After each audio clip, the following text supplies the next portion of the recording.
Makeup, so I'm gonna introduce myself. My name is Lisha Sterling, and I work with Geeks Without Bounds. I was gonna tell you that anyway, as you can tell.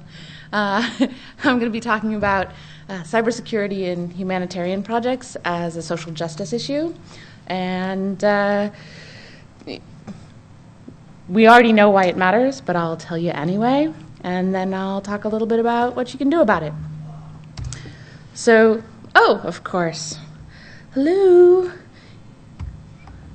Sorry, I don't know how to use Windows. I always use Linux, but I was afraid to plug in the HDMI cable on this without testing it in advance. So, note to self, the space key doesn't work to move forward. All right, so what is Geeks Without Bounds? Geeks Without Bounds is a Washington State not-for-profit organization. We currently have fiscal sponsorship from the school factory, and we're working on changing that. We're spending the summer trying to get stuff together for our own 501c3. Cross your fingers for us, because we will be mentioning open source. But I think we've got good charitable purposes anyway. If you don't know what that problem is, Google it. IRS doesn't just, I don't know. The IRS and open source, whatever. Anyway, we support open source humanitarian projects through a combination of hackathons and mentorship in an accelerator program. I really have the best job in the whole wide world. I get to work with two of my best friends, Willow Brew and Lindsay Oliver. We are the leadership team. We are the executive team. We make all of the decisions together. There's really no hierarchy at all. The titles that we have are simply so that outsiders have some idea of what to come to us for. So until 2 weeks ago, my title was developer coordinator because I hook up coders and sysadmins and things like that, techie people with actual projects, because I am the one with the 20 years experience in coding and systems administration. So we also have a whole bunch of fantastic volunteers. And every time I say that, I see those scenes in The Fifth Element where Assange is like, yeah, we have hundreds of volunteers, and it's all just sock puppets. But no, we really, I swear, we have amazing volunteers. And you can check out like actual pictures and bios of some of them. Eleanor Saida was giving a talk here. Weirdly, I haven't seen her at all at the conference. Probably because I've been hanging out with other people. But she's on our advisory board and a lot of other really wonderful people. And also, you may have seen the other presentation with Diggs and Willow. Diggs and Willow are the ones who actually founded Geeks Without Bounds. Anyway, so a lot of people have an idea about what a hackathon is. It's this thing where a bunch of programmers get together and solve problems because programmers know how to fix shit, right? And the prototypes that come out of hackathons often just sort of sit on the vine and die there.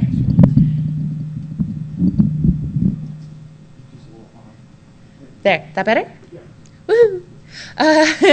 So, a lot of women, a lot of people of color, a lot of people that are not cisgendered or heteronormative end up feeling very uncomfortable at hackathons, and a lot of projects get big prizes at the hackathon and then disappear and nobody ever hears from them again. And if you're lucky, there's a GitHub out there somewhere with halfway working code.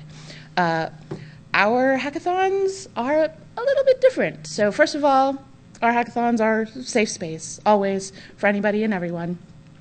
We put an emphasis on cooperation, not competition. In fact, we do not give money prizes at our hackathons.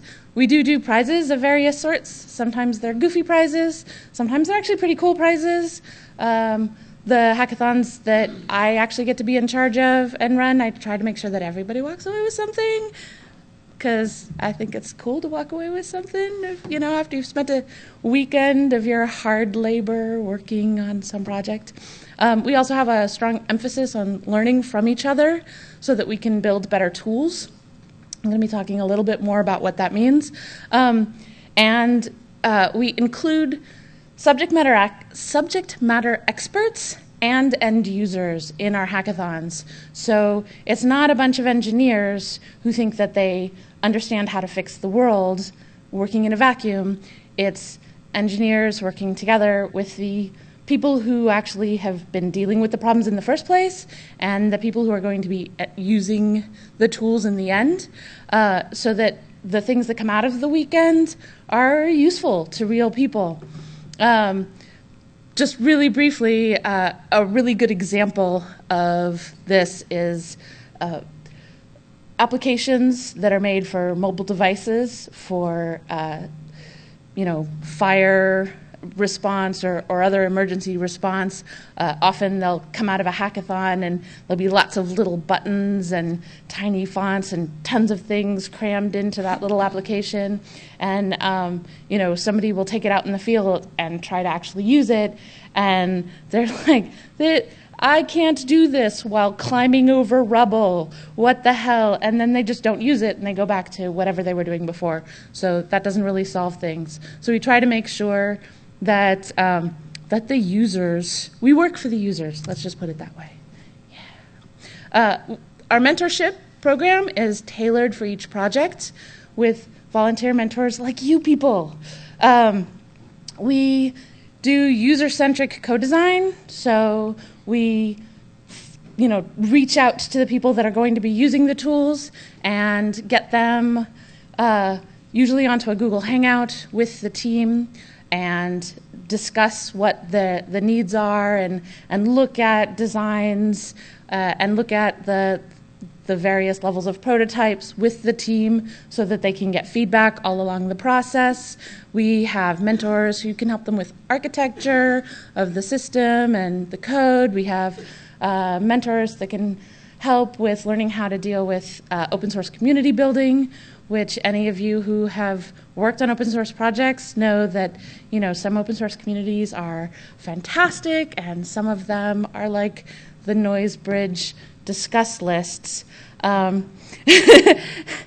We also have lawyers who give advice and support on a range of subjects, from what kind of a legal entity you might want to be as an open source project. Do you want to become a for-profit company? Do you want to try to become a not-for-profit company? Do you want to be something else completely different? We've also got lawyers who can help with legal issues over the problems of patents and copyright in open source, and security people. We love security people.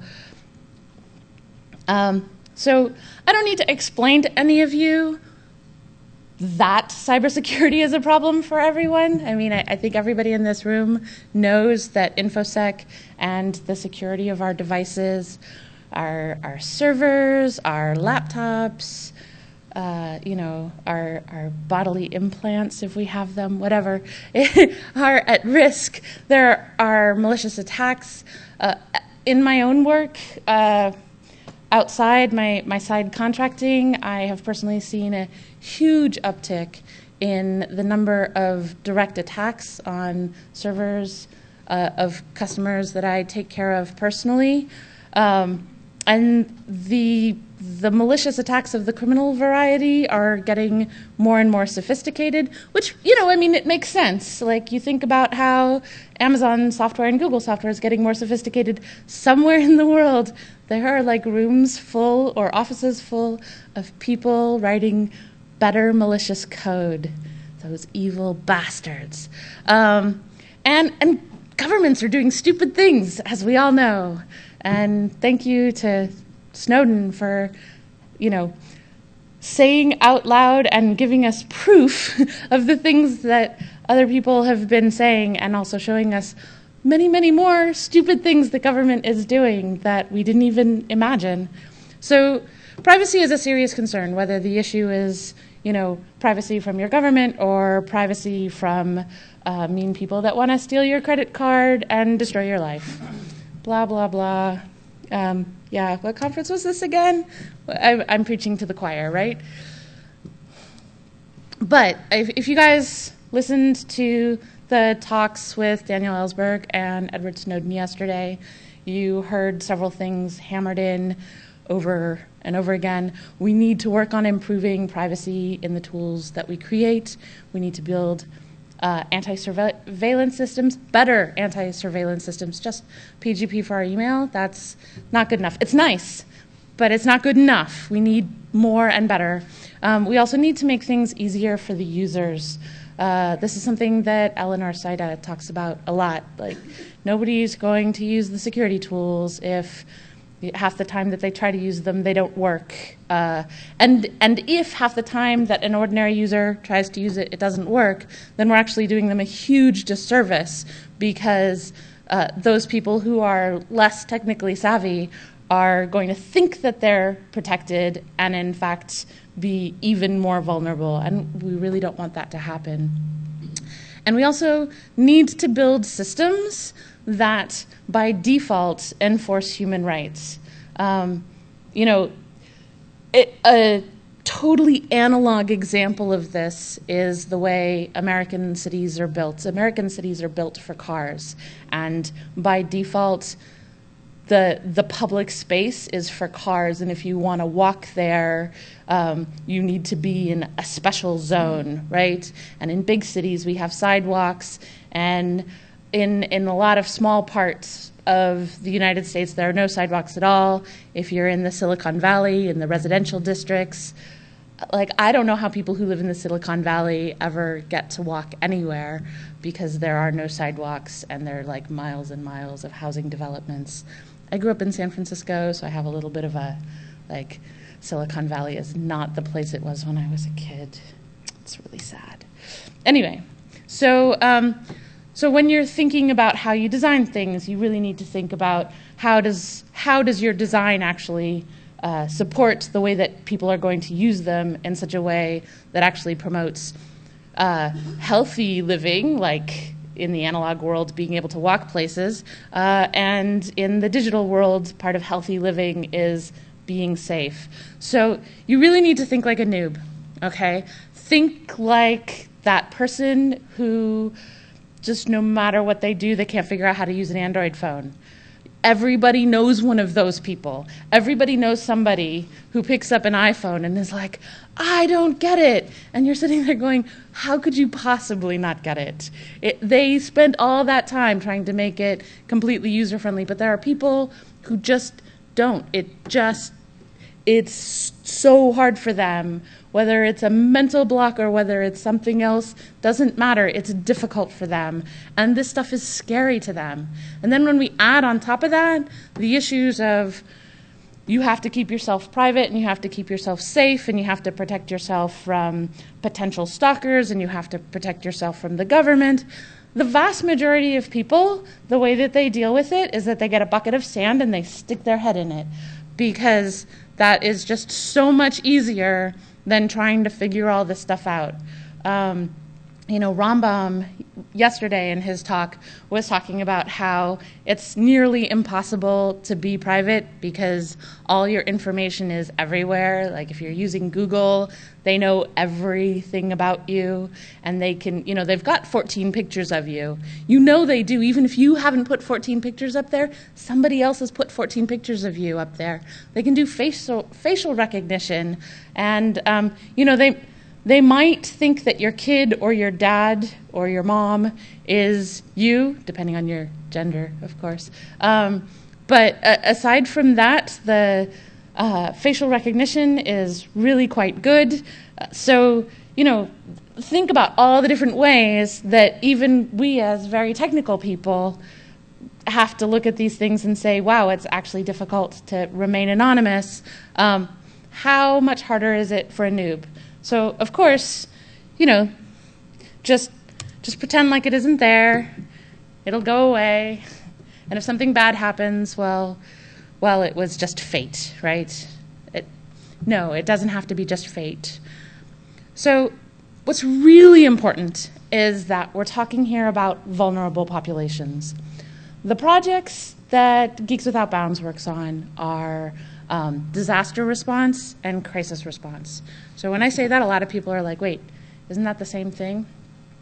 No, it's not. There's actually an international definition of what a disaster is, and basically it's the 2 weeks after a major event that you couldn't clean up in a few hours. So Sandy is a disaster. Interestingly enough, some years ago there was a train crash outside of London. Something like 200 people died. That wasn't a disaster because it was cleaned up in like 2 hours and the tracks were fixed the next day. It wasn't a disaster, it was just a crisis.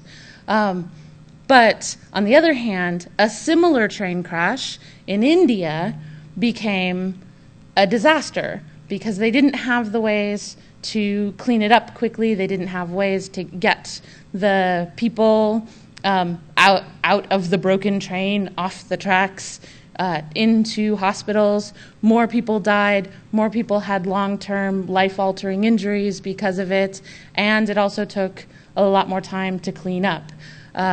So every disaster is a crisis. Not all crises are disasters. There's the other kind of crisis, which is the long-term crisis, right? I mean, long-term unemployment is a crisis. The problems of developing countries, there are many crises there. Water crises, sanitation crises, the ability to get food is a crisis. What's going on in Syria is a crisis. What's going on in Israel and Palestine right now? I guess you could say it's a disaster and a crisis. These are crises that have long-term effects on the population, and those populations, because of the crises that they're in, they are more vulnerable on a whole huge spectrum. They don't have access to money to fix a problem. They don't have access to, well, home to go back to in many cases to, get rest and take care of the basic sorts of medical things that you don't generally need a doctor for in your normal life because you just go home and you put a Band-Aid on it, right? But when you're at a refugee camp and you can't get those basic things, you're a lot more vulnerable. Things that just would roll off your back in normal life won't. So, excuse me. When it comes to the digital footprint of these people, the sorts of things that somebody can do to hurt those people is going to hurt them even more. And in situations like war, especially civil war, or situations like ongoing political crises that aren't exactly wars, but are ongoing protests or ongoing political developments of those sorts, in addition to being vulnerable because of the situation that people are in, they are also being actively attacked by the government or by the opposition or, by a Mexican drug cartel. So it's important to think about those things as we're developing software and as we're managing the systems. So there's two basic kinds of humanitarian projects that I think a lot about. One of them is the kind of humanitarian project that is attached to a large, well-established organization, whether that be an NGO or a governmental organization. Doctors Without Borders, Red Cross, FEMA, any of those sorts of organizations. They have many digital initiatives, pieces of software that they may use. The Red Cross, by the way, still mostly uses paper and triplicate to manage their crisis response. They have a project that was in our accelerator program. Its name's changed several times. I don't know what its current name within Red Cross is, but it's a crisis response application that helps responders to deal with all of the things that they would have dealt with on that paper in triplicate on a tablet or a mobile phone, and that can also be connected to local disaster mesh networks. So those projects have a lot more resources because they're attached to a big organization, but they also have some very special challenges. And the other kind of humanitarian project that I think a lot about, which is actually what we spend the most of our time dealing with, are the small projects that are run by passionate people with no direct support from large established or even small established orgs. So they have a lot of the same problems. They generally lack deep security skills or knowledge. A lot of times people know that there is a problem, but have no idea how to fix the problem or how to deal with the problem or what that problem even really means. A really good example of that is when people think about the security of Wi-Fi. People will say, well, if I'm on a locked network, if I'm on a secured network, so does that mean that my traffic is secure? Well, no. Let me show you what happens when I run Wireshark. Let's see what we see on this network. And then people are like, okay, so I shouldn't do anything on a public Wi-Fi because everything going across a public Wi-Fi is automatically at risk. Well, no, there's ways that we can protect you on the public network, and some of them are very simple, depending on the level of protection that you need for your situation. If you don't mind metadata going across, then you can just be using HTTPS for everything, right? If metadata is a problem, then you might need to use a VPN or other tools to hide your tracks. So both of these groups are serving vulnerable populations in different sorts of situations, and they hold sensitive data. So here in the US, they might hold social security numbers. That's pretty sensitive. I know this personally because when I was 19 years old, and a single mom with 2 very small children, and American Express would never have given me a card if they had actually known who the hell I was. Somebody had stolen my social security number and got an American Express card in my name. And I was like, dude, when they started calling me to try to collect, I was like, if I had known that I could have gotten an American Express card by just lying and attaching it to my social security number. Yeah, anyway, so there's a lot of other sensitive data that these organizations might have. Medical data, HIV status, family relations, you name it. Just if you start thinking with your hacker brain, I'm sure that you can imagine. Another thing about them is that these organizations and tools may be a source of trusted information. Holy cow, if your source of trusted information gets hacked by the opposition, whatever that opposition is, and they put fake data, and now you've got, let's say, a bunch of refugees going to the wrong place, say in the middle of the desert with nothing. Wow, what a great way to kill a bunch of civilians. So that needs to be protected. And both of these, even the really large organizations, still struggle for funds. A really big not-for-profit may have enough money that somebody in the organization is able to go out and get whores and blow, as some organization that shall remain unnamed did most recently. And yet still, groups within that organization will be struggling for the funds to be able to do the really important work that they're doing. They also have very different problems. The bigger you are, the more likely you're going to have organizational paralysis. So having somebody come in and say, you really need to fix this problem, and they say, well, we have to take that through our committees and come up with a new policy for it. And yes, it's going to take us 6 months to maybe 2 years to figure out how to deal with these security issues. And you're like, no, there are people at risk now, versus the small organization that has no structure at all. And somebody comes along and says, fix this, and they do that thing, which is actually the wrong thing. And then somebody else comes along and does this. And they go, wait a second, that's the opposite of what we did over there. And they have no way to filter and figure stuff out. Another dichotomy is that existing infrastructure may have flaws already, that you need to deal with those flaws. The cloud service that a large organization is using has not been pen tested because even if they actually did have the money for the pen test, their organizational management is like, oh, what's a pen test? Wait, I've got a pen. Can you test it? And not to make you feel bad, anybody out there who doesn't know what pen testing is, it's penetration testing. It's when you hire people to break your stuff so that you know what's wrong with it and can go back and fix it. Because it's always good to have a friend break your things. Really, I promise. You want your friends to break your stuff, not your enemies.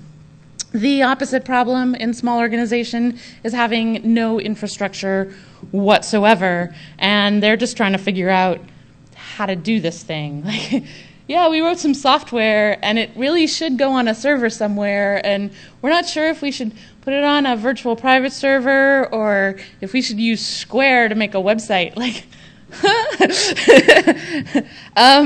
and the organizations have different problems or issues with how money and volunteers are handled. So if you're going to come along and say, I want to help, the small organizations may say, yes, we'll take anybody.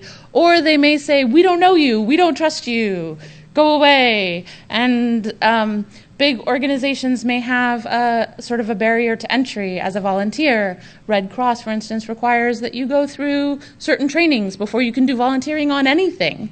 Like if you want to do data entry in an office, you have to go through their training first. So these are issues. Just a word about open source projects in general. Projects in the open source world are, by and large, not built for security, and unless the project itself is about security. Now, a lot of projects are improving on that problem, especially in the last year, because people have become much more aware of the issue. But the new projects, every time I see a new project kind of bubbling up, and I start looking at what they're doing, I'm like, have you thought about security? And they're like, we'll add that later. First, we need to make it work. No. As part of your brainstorming process, at the beginning of whatever you're doing, whether it's at a hackathon or whether you and your friends are hanging out at a bar drinking beer talking about a project you want to do, at the same time as you're thinking about functionality, you need to be planning how you're going to deal with security issues. By the way, I just want to take this opportunity to preach this gospel that is dear to me. If you are a coder, you may be like I once was and have a sense that, yes, I have to write secure code, and I've read lots of things about what makes secure code, and I will tell you that you don't know anything about secure code until you've broken things. And I learned that lesson, I guess it wasn't the hard way, it was the fun way. Luckily, nothing horrible happened to any of my projects that happened before I started breaking things, or returned to breaking things for fun. When I was a kid, I broke things for fun, but then I turned 18 and went, jail time. But, then I learned the legal ways to break things for fun, and it's all better. So some suggestions for you right off the top. Google has Google Gruyere, which will allow you to learn a lot of things about insecure web services. You can break all sorts of things with their holy cheese web application. Sans does a holiday hack at Christmas time every year, which is a lot of fun. And they like put together a storyline that you follow, and you know, it's kind of a capture the flag kind of thing, and there's often some sort of crypto that you have to break, and it's good fun. On top of that, I didn't write this down, and I really should have. I'd like to encourage all of you, including those of you who already break things for fun, don't just break things by yourself. You will learn much better if you break things with friends. Whether you're sitting in the same room, whether you're doing English. 3 hours sleep last night, way too much booze from security, sorry. So whether it's like pair programming, it's in reverse, pair breakage, where you sit down and one person at the keyboard and two of you talking and you swap time at the keyboard, or whether you're talking over Jitsi video link, one of my favorite things to do breakage with. You get so much more when you're working together with somebody, because you're going to know things that they don't, they're going to know things that you don't, so each of you is bringing the other person's level up, and the things that both of you don't know, you will find the answers faster by working on the problem together and combining your Google Foo or DuckDuckGo Foo or whatever it is that you use. Okay, so let's talk a little bit about the hows, about what strategies we at Geeks Without Bounds have been dealing with. One of our strategies is security-focused hackathons. We have run some hackathons in Scotland in cooperation with our sister organization, Scotland Hacks. This monkey, by the way, he belongs to Scotland Hacks. He's Paul Mason, the director of Scotland Hacks monkey, and he's here enjoying the conference. Anyway, so he's here to represent Scotland Hacks. So what we've done over there is we've put together hackathons where we take existing projects. We have already decided in advance which projects we're going to work on for the weekend, and we set up a room like this with different sections. And the few days to a week in advance, we set up systems according to the instructions as they are on GitHub or the project website, so that there is a pen test lab. And we set up a section for people to sit and just do code audits. And we set up a section for coders to fix things. And we also invite end users and subject matter experts on the projects themselves to come in and be a part of that, so that they can learn about what we're doing and how to use things, and so that they can also give us feedback. As we're making fixes to things, we still want to hear the feedback that says, yes, we know how to make this work. No, you just made it so much more confusing. That's not secure because I'm just going to try to circumvent what you just did to make me safer. We get all of this together. The end result is we have a lot of bug fixes, we have reports, and we have bug issue tracking in whatever issue tracking that project is using. One of the great things about these hackathons, one of my favorite things to do with hackathons actually, just personally, is to do them with students. And I've done them with everything from 7th graders all the way through university graduate level students.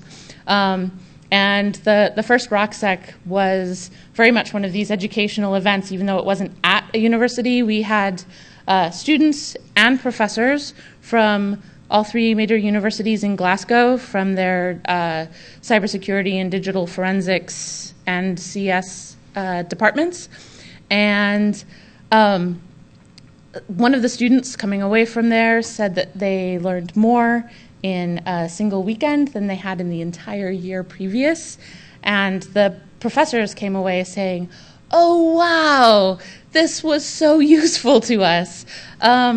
So if if you're thinking about improving your skills and not just thinking about helping humanitarian projects, this is also a good way to improve your skills while coming away with something that you can A, put on your resume, and B, that there's an actual thing at the end of it that's going to help the world. We'd like to do a whole lot more of those. So again, just a quick word about why non-techies are so important. So I am a developer with no graphical sense. There's a reason that I use Prezi. I used to not do slides at all because I hate making slides. I'm basically incompetent at it. I like the command line. And I know that I suck at that, but there are a lot of people who don't realize that they suck at user interfaces. And we really need the people who use things who don't think in command lineese to hold and play with and poke at the stuff that we build. Okay, so another strategy that we have is mentoring. We mentor open source developers. Right now I have an intern who's working with us on the HackAid Crisis Badges project. And he's working basically full-time right now, writing code for us, and I spend a bit of time every single day with him, seeing how his project's going, answering questions, and he sends me messages whenever he gets stuck, and then I help him out where I can. We've got a couple more people that are going to be kind of coming into that same stream of working in order to learn and do a thing on a project, and that sort of internship situation, you come away with you've accomplished something and built a project that is going to be sitting on GitHub or whatever code platform. I say GitHub because that's what I use the most. In your head, you can replace the brand's name for any brand you like. And it also helps in getting your first job, especially for young people who don't have experience.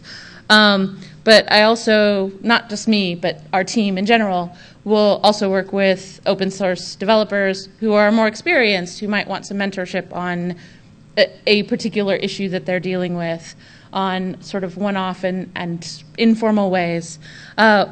We work with project teams. We take 3 to 4 project teams every 6 months. And actually the application is open right now. We were going to be closing it, but it is now open until the 30th of this month, I believe. So you should, if you have a humanitarian project that you think could really use 6 months of mentorship, meeting with our volunteers and us once every 2 weeks, with as needed support in between as well. You should go to guab.org/apply and check it out. We work with not-for-profits and consult with them and sort of explain technology to them and how to use it in crisis situations, and even government agencies. Willow Brew was one of the people who went to the White House after Sandy to talk about how to do disasters better. It sounds awful when I say this, but we love disasters. We don't like that they happen, but we like making them better. So what else can we do? Something I'd really like to see, and that I've been talking to people lately, trying to organize, is pairing professionals with students, and connecting them directly with a not-for-profit. So there's a whole spectrum of things that need to be done. If a not-for-profit has been attacked, they may need help with the forensics. They may need help with figuring out how to get their stuff back and fix the problem. But hopefully, if they haven't been attacked yet, they need pen testers. They need people that actually have real cybersecurity skills to sit down with them and tell them what they should be doing differently and better.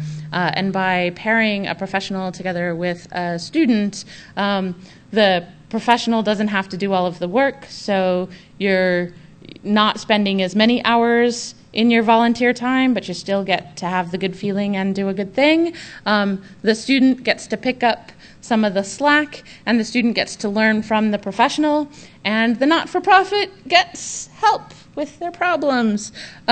So if you're interested in getting involved with something like that, please contact me. So how can you get involved?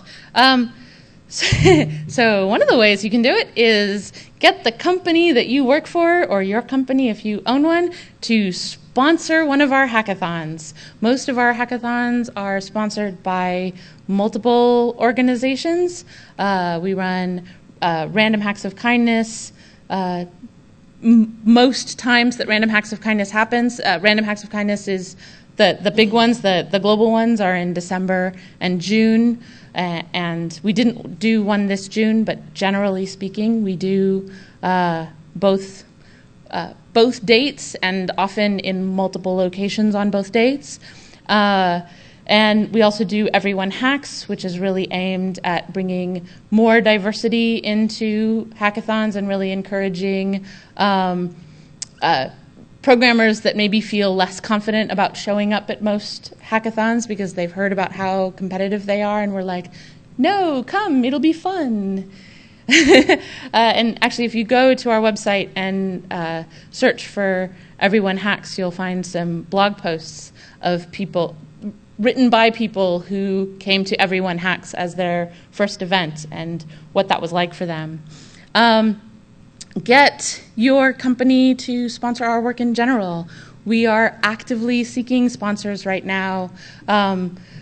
Major donors, whether private donors or organizational donors. And if you think that you or your company could help us to do the work that we're doing, we have been living on a shoestring. There are 3 of us who work full-time in this. None of us is making a living wage. One of us have no idea who that might be, can only do this because I don't have rent, because basically I travel full-time and am creatively homeless. So we need to fix that and be able to do our work better. And I'm being waved at. We have 15 minutes left, right? I'm not waving. Oh, okay, sorry. Sorry? Okay. Yeah, so also come to hackathons. Not that our hackathons are the only fantastic ones, but they are. They are fantastic. They are among the awesome ones, and you should come and hack with us, whatever your skill level is. And if you have skills that you think that would be useful to other projects, and you don't want to do a whole lot of volunteering, but you're willing to give 1 hour at some point to a project, we would really love to speak to you. So get a hold of us for that. Volunteer at nonprofits without us. Just remember that when you go to volunteer with them, you may be scaring them when you say, "Hi, I'm a security expert and I want to fix your security." If you need some help or advice about how to approach organizations in a way that will help them to accept your help, feel free to contact us. We would love to give you some pointers on that. And, you know, hey, if you've got an idea to build your own program that's going to help make cybersecurity more in the reach of humanitarian projects and not-for-profits, please build a program. Start your own organization. Tell us about it. We will shout it from the mountaintops if you want us to. We love partnering with, sharing with, and just hanging out with other people who are doing cool stuff.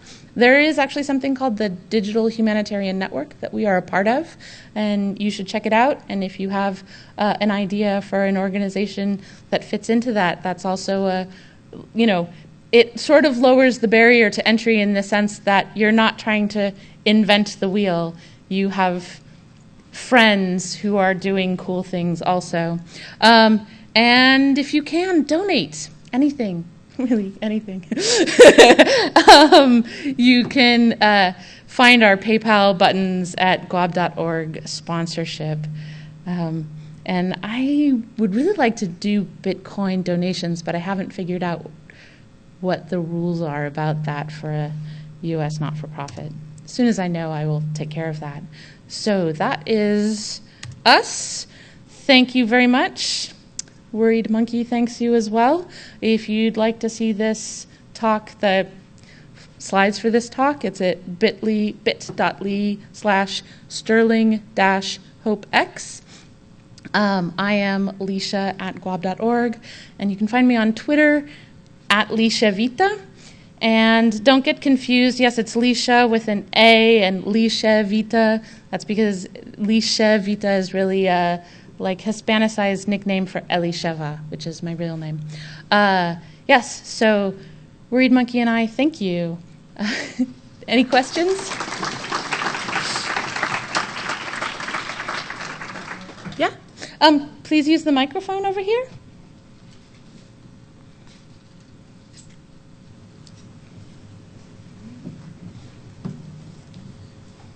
All right, so earlier you mentioned that security needs to be front and center from the beginning of the project, but that's really contrary to my experience as a core developer and project manager for Byzantium.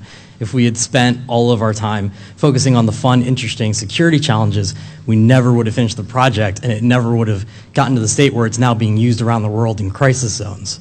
So, I mean, perfection is the enemy of done. How do you balance security with the need to actually move forward, get things done, and get it out there where it can help people?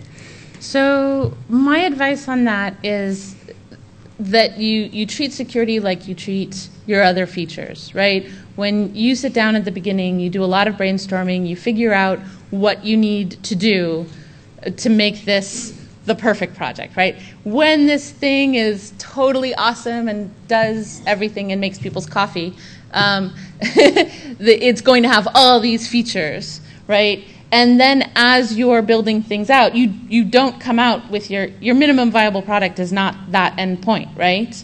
But as you're building your minimum viable product, you're already thinking about all those other things that you've done, right? So if in that feature starting point, when you're thinking about our dream project is going to look like that, and you have security features in that list of our dream project, then as you're building your minimum viable product, you're already putting some of those things in and writing code in such a way that it's going to be easier to add more and more and more of those security features in the future because you already have it in mind down the line. Thank you. Hi there. I was wondering if you could talk about what if any, actual attacks you've seen on humanitarian projects in the wild as opposed to hypothetical attacks.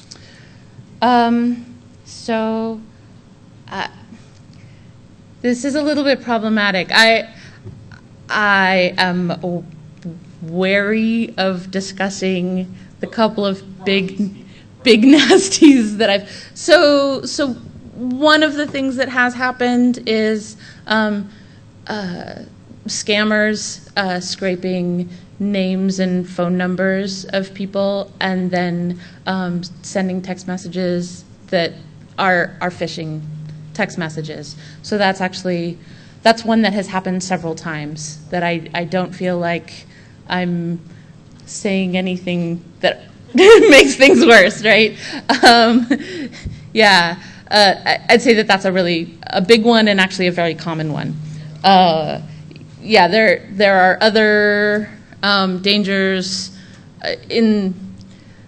There have been some projects where the real issue and actual attacks are about getting information about the people who are dissidents in a specific zone, and then that puts those people at risk, and we know that has happened.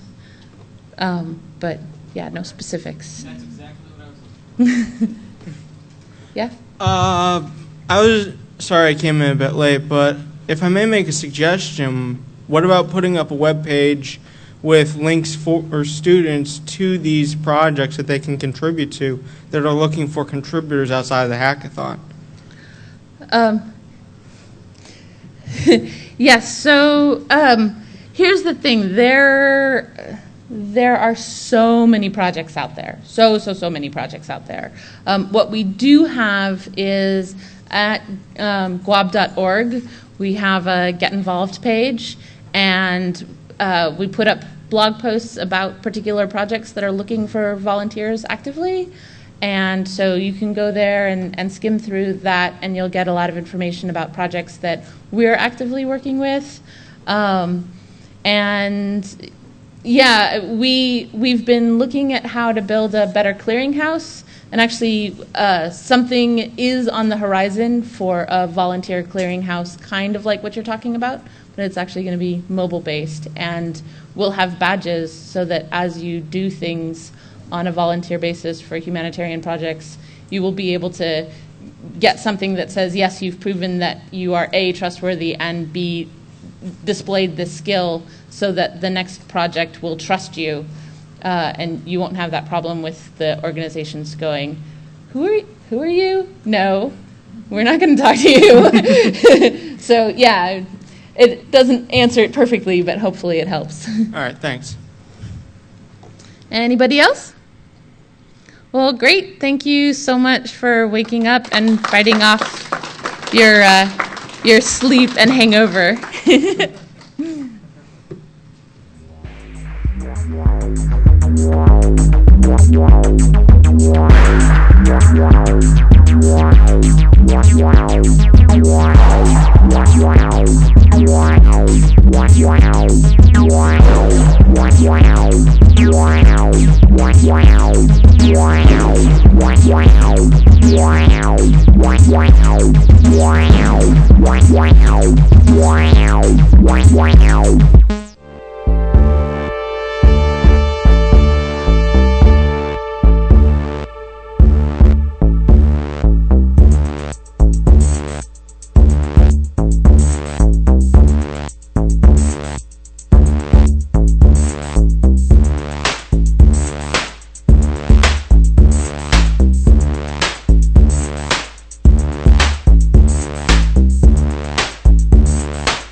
Couple quick announcements. First off, in the U room.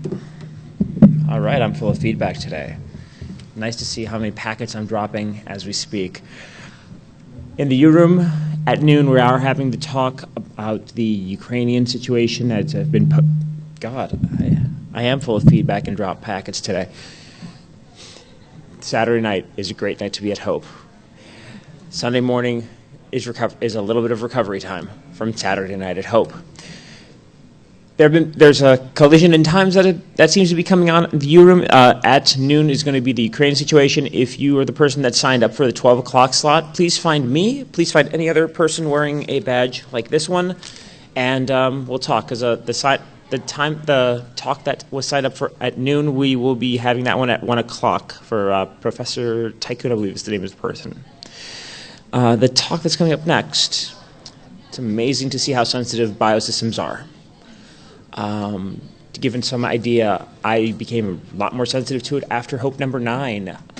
For those of you who don't know, right before Hope number 9, I actually went through cancer surgery. Right after that, I became extremely sensitive to even small changes in food and drink. It was really amazing to see how those changes affected me personally. And it is truly amazing how different things happen. And what can I say? It's really cool to see a bottle like this one with random active stuff in it. I would love to touch what's inside here just for fun. To see if it would be a smart idea for me to see what this cool bottle would be here. Our speaker, Jennifer Ortiz.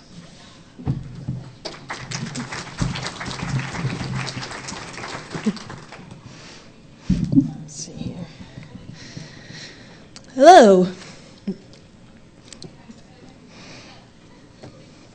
All right, welcome to my talk about poisoning.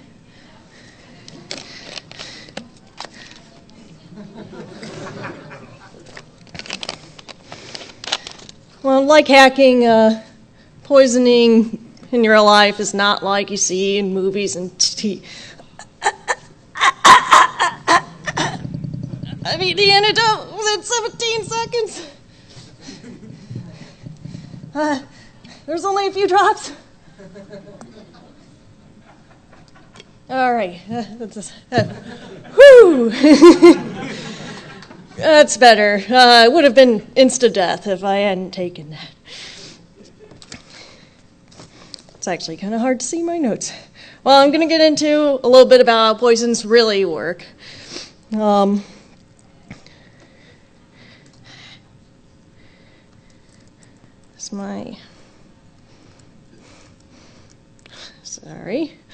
My keyboard is...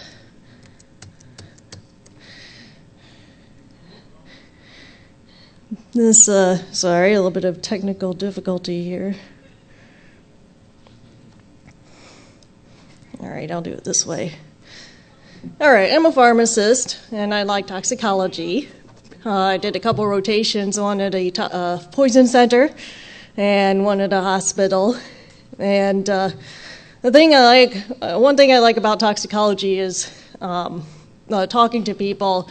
If I talk to a normal person and I say, well, yeah, if someone were to have a bunch of rat poison, they'd be okay for a few days, really, but then they'd start to have internal bleeding, and they'd get anemic and low blood pressure, and if they survived the hemorrhaging, they would need vitamin K for several months. And a reaction from a normal person might be, why do you know that? And it's just strange because it's like, why? Why do you know a certain piece of knowledge? But in toxicology, I don't get that question. A question I do like when people ask why present at a hacker conference. One is because, a body is a biochemical system. There is an analogy of hacking because chemicals can hijack these chemical processes or change them. So basically, chemistry can hack the body. Although more importantly, I like talking at Hope. I've done it a couple times now. because you guys are really interested in knowing how stuff works. And it's really the knowledge that is important, I think. Oh yeah, and I'll introduce, this is my favorite hacker. It's a cold virus because it attaches to receptors in your nose and throat, which makes snot, and the snot is full of viruses, and then it spreads around. So it hacks to survive.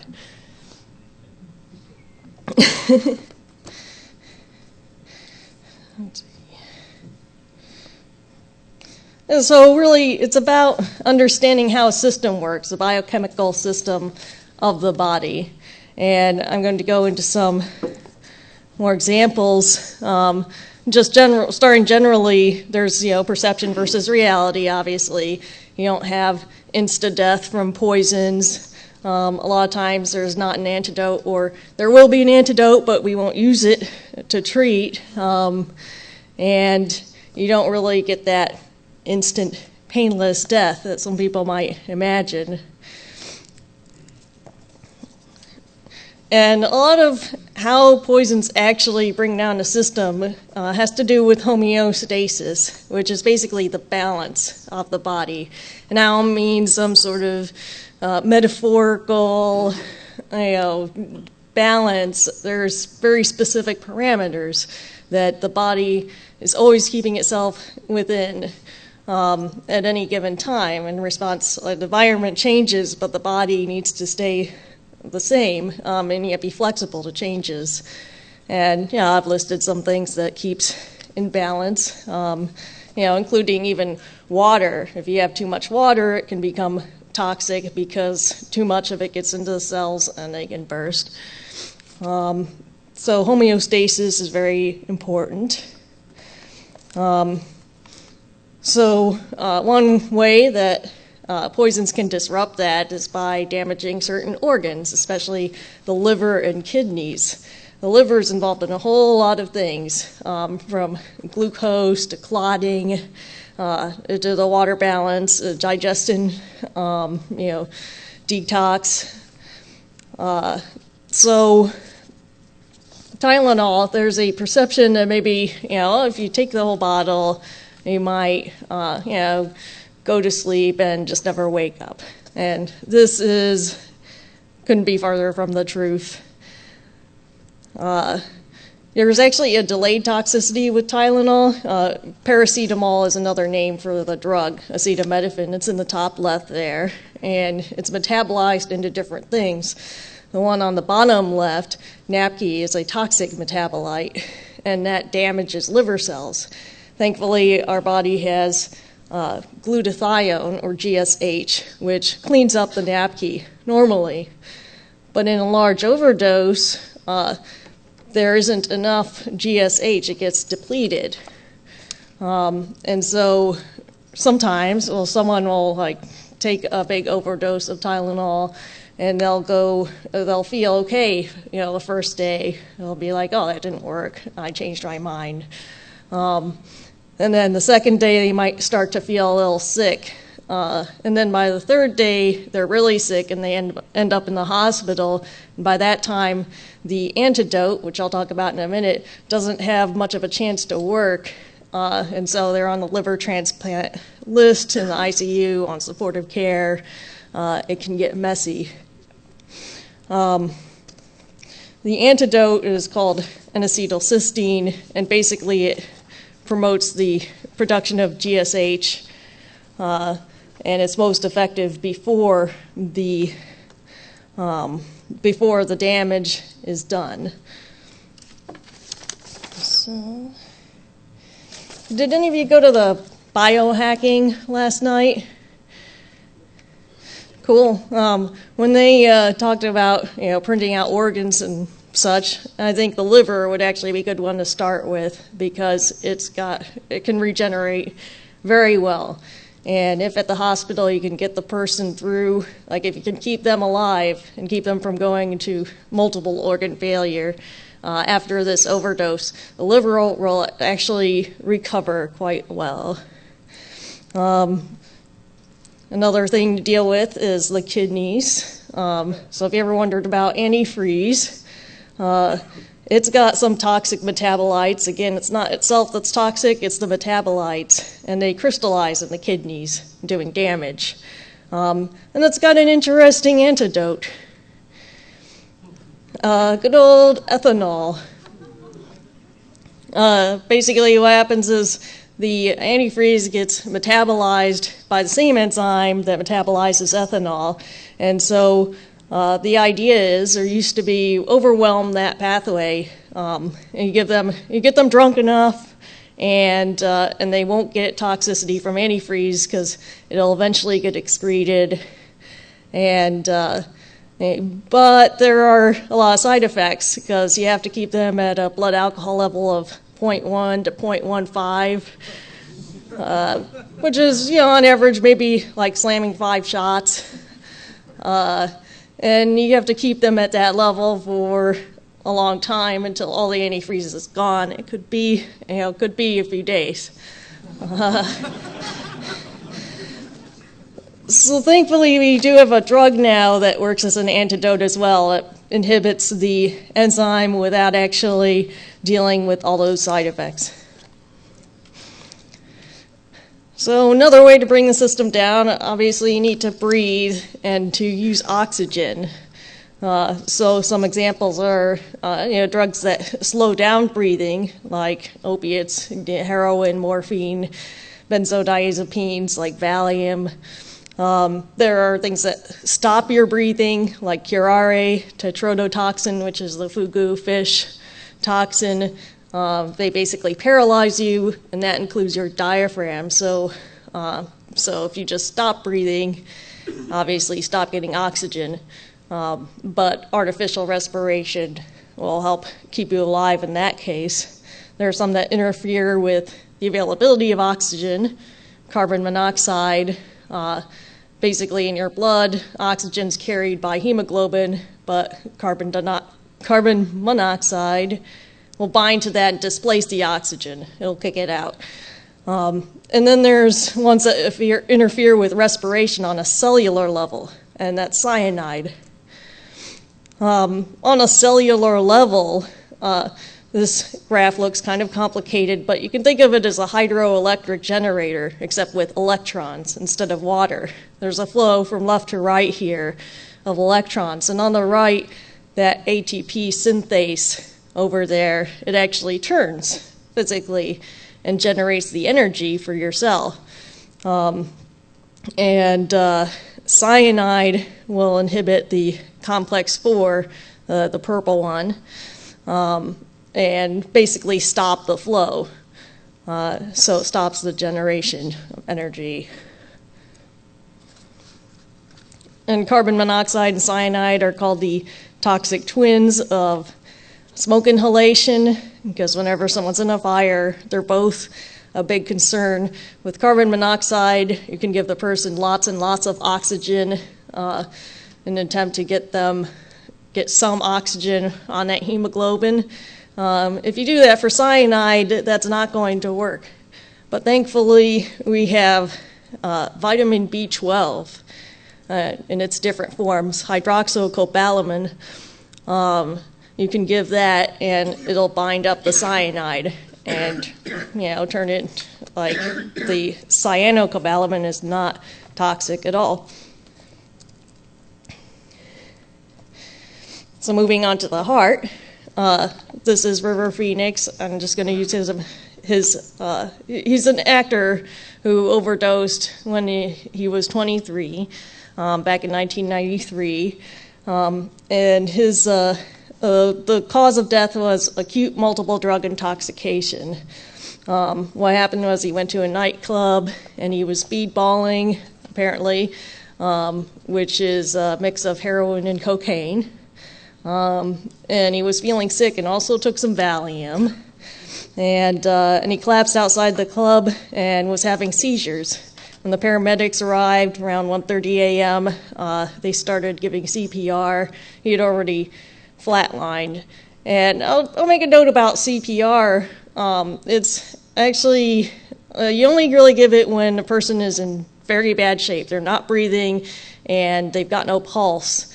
And it's really the act of, again, it's not like TV where you just like gently press on their chest. You have to really press down because you're physically squeezing the heart in a desperate attempt to get blood to circulate and to keep that person's brain alive by getting some blood into the brain and the rest of their body when their heart can't do it.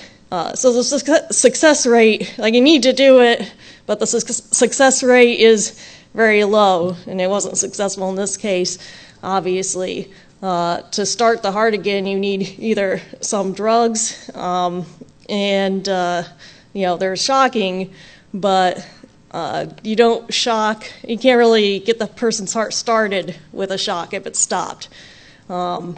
So like, unlike in TV, if their heart's not beating, you can try to CPR and certain drugs, but it's not likely to be successful, unfortunately. He arrived at the hospital at 1:34 a.m. and was pronounced dead about 20 minutes later. So the autopsy found morphine, which is a metabolite of heroin, cocaine, diazepam, that's a Valium, metabolite of marijuana, pseudoephedrine, and ephedrine, which could have been contaminants in the cocaine or cold medication. So there were a lot of drugs in his system, and the levels of cocaine and heroin in particular were both very high, so they ruled it acute. They're like, we don't know what killed him. But looking at it as a toxicologist, as I talked about before with the breathing and respiration, heroin and Valium, if they would have been toxic, they would have killed him by slowing his breathing. On the other hand, his heart was stopped and he had seizures. That's very typical of cocaine and stimulants. So that's really what killed him. Interestingly, the Valium is one of the things he might have been, a type of drug he would have been treated with in the hospital if he'd survived longer. It was actually the right thing to take, but it was too little. The cocaine was way too much for whatever small amount of oral Valium he had. Another toxicity that he wouldn't have had to worry about back in '93, but is more of a problem now, is levamisole. It's a drug that is used against worms, and it's in a lot of the cocaine in the U.S. As of 2011, it was in over 80%.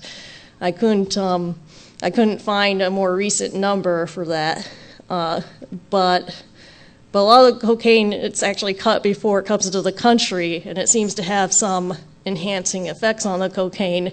Unfortunately, it can cause some heavy-duty immune system failure and skin toxicity. I could have found some illustrations for the skin toxicity, but they were pretty gross, so I'm with the XKCD guy. I'm just showing you a squirrel.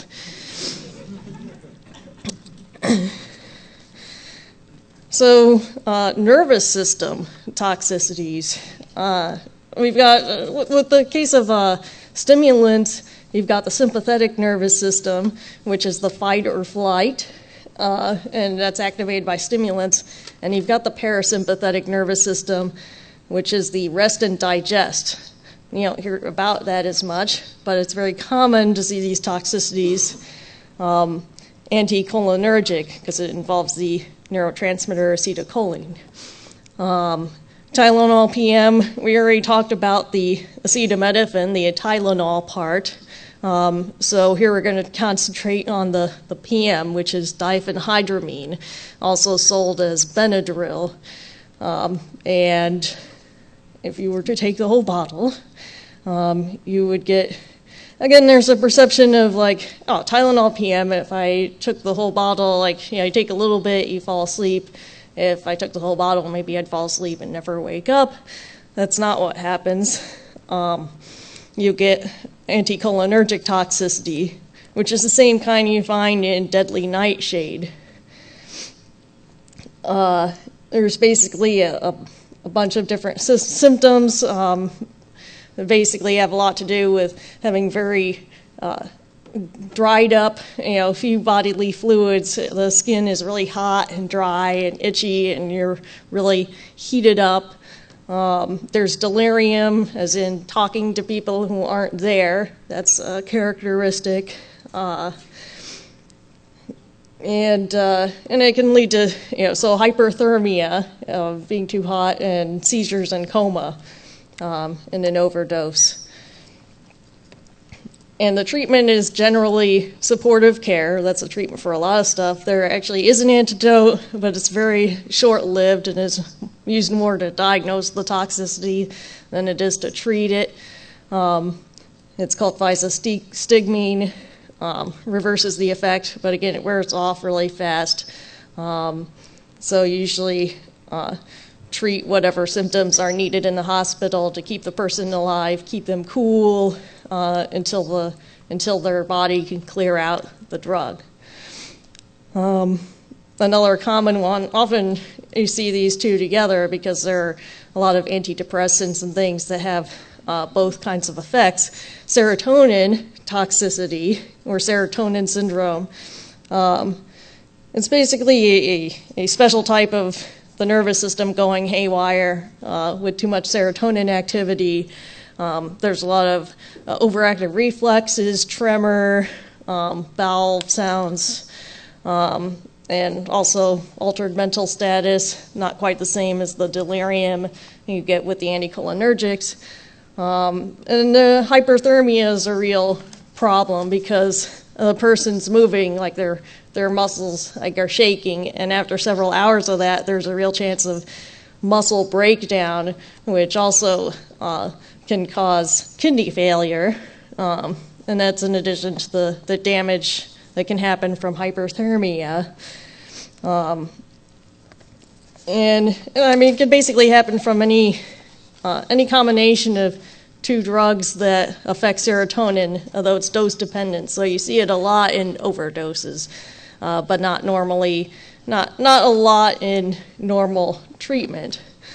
In this case, again, there's an antidote, but it's oral, and if someone is shaking, a lot of times if they're really bad, you don't want to give it because there's a chance they might not be able to swallow it properly. And so usually IV benzodiazepines are used to calm the body down and keep people from moving. In some cases where it's extreme, you have to put them in a drug-induced coma for a while, and you maintain their breathing and everything. And again, it's keep them alive until the toxicity, until their body clears out the poison. I also want to go over a little bit about acid and bases, and also a special case. Usually acids and bases, like Drano, they'll be corrosive, like on direct contact, because they're directly damaging to cells, and you won't get a systemic poisoning. But as shown in this still from a popular TV show, there's one called hydrofluoric acid, and this would be probably a toxicologist's nightmare to see this in any chemistry lab, 6 jugs of the stuff, because it's a weak, like as far as acids are, it's weak. It's considered weak, but it's special because it can cause systemic toxicity. That fluorine is basically the problem, and I mean, it can cause burns, delayed burns, like they don't necessarily show up right away, but like a day later they can show up. And I'm not going to show some more serious ones. You can look them up yourself. The interesting thing, the fluorine part of hydrofluoric acid will absorb. It can eat through glass because it's not the acid, it's the fluorine. It'll attack the silicon. And, Oh yeah, it's used low concentrations to etch glass. because it's special. Other acids won't be able to do that. It also loves to bind to calcium, and so it could eat through bone, and it can absorb in your system, and it can bind up the calcium, and that's what can cause systemic toxicity. I mean, it takes very little, like if you were to ingest it, it takes very little to do a whole lot of damage. Even just a 5% solution, just a few ounces could be fatal and result in cardiac arrest 6 hours later. Garbage man in New York about 10 years ago that died rather horribly that way. He took a bunch of garbage to the compactor and the truck, and it was a big jug of it in there. And the jug squirted. He did not live, obviously. Yeah, so there was a garbage man who, there was a jug in there and it squirted him. Yeah, covered it with stuff, basically. It's closed. Yeah. He got to the hospital, it was already too late. But as you said, cardiac arrest is definitely a likely possibility with lead to exposure. Not that. Yeah. Yeah, so, I mean, the thing is, it can be very toxic and absorbed through the skin, too. And especially if it's high concentration. If it's a 100% concentration, it can be fatal if it absorbs through 2.5% of your body's surface area, which is about the surface of the skin covering your hand. So if it covers your hand, 100% concentration, it can kill you. Because of the calcium. It takes all the calcium in your body. And so and at lower concentrations, it's not going to be like as problematic, but it can still give you burns. The treatment is calcium, whether it's topical or systemic. They'll give lots of calcium to try to bind up the fluorine and keep you from, keep your heart from stopping. And the last example I wanted to talk about, this is actually one of my favorites because it's a more complicated toxicity, aspirin. It just seems like a lot of different things happen. So first of all, it stimulates an overdose. It'll stimulate the respiratory centers in your brainstem. And that'll cause the patient to hyperventilate and breathe really fast. And the reason this is important, I'm going to go into a bit of background, is that, again, homeostasis, the pH of your blood is kept in a very tight range. And two organs actually do this, your lungs and your kidneys.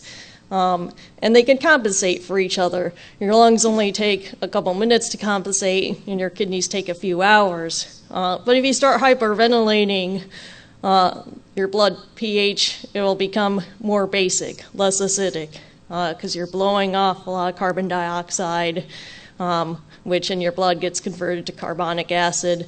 But if you were to hyperventilate for several hours, your kidneys would kick in and bring your blood pH back into normal range.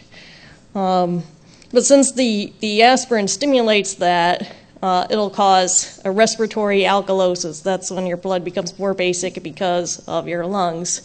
And then you also get a metabolic acidosis, which is, first of all, your kidneys will compensate. Aspirin and its metabolites they're acidic. It also has the effect of decoupling oxidative phosphorylation, basically going back to the cyanide in the hydroelectric generator there. If you imagine that process, instead of blocking it like cyanide does, it detaches it. It's like taking the generator offline. So there's electrons still, they can flow, but they're not making any cellular energy. And that results in more acid buildup, and it causes your body to have to use other methods to get energy and metabolize glucose. And the byproducts of that, lactic acid, pyruvic acid, they also make things more acidic. And also, if you're hyperventilating for several hours and you're sweating and your body, your cells are metabolizing faster, you lose a lot of water. and then your blood pressure goes down. There's less volume there, so that concentrates the acids in your blood. And so an aspirin overdose patient, they're like that alone, they'll also stimulate them to hyperventilate to compensate for the acidosis. And so their blood pH will actually might be in normal range, but from lab values you can tell that there's a mixed. There's both an acidosis process and an alkalosis process going on at the same time. And so it's a more complicated overdose, and the problem is too, like when you're treating it, if you were to give oxygen, if you were to intubate, give someone a breathing tube, you set the respiratory rate, and if they're breathing 36 times a minute to compensate and keep their blood pH normal, if you've set the respiratory rate at 20, they're going to go downhill very quickly because their blood's going to go into acidosis and they're going to die. And another thing is, after several hours of this, they'll wear out. They'll wear out themselves, and they can, again, one of the things with aspirin overdose is they can just quickly go downhill after being kind of stable for a while. So if the acidosis isn't the thing, there's also the other things that can kill you. There's hypoglycemia because your cells are using up a whole lot of glucose. There's dehydration from all the fluid loss I talked about. There's electrolyte imbalances from all the stuff that's going on. And also hyperthermia can be a danger. So aspirin has a lot of stuff going on at the same time. So it has to be approached carefully. There are treatments, sodium bicarbonate, which is the same as baking soda, except they'll give it as an IV and a fluid, give lots of fluids that'll make the urine more alkaline, more basic. And so that helps the aspirin and its metabolites get excreted.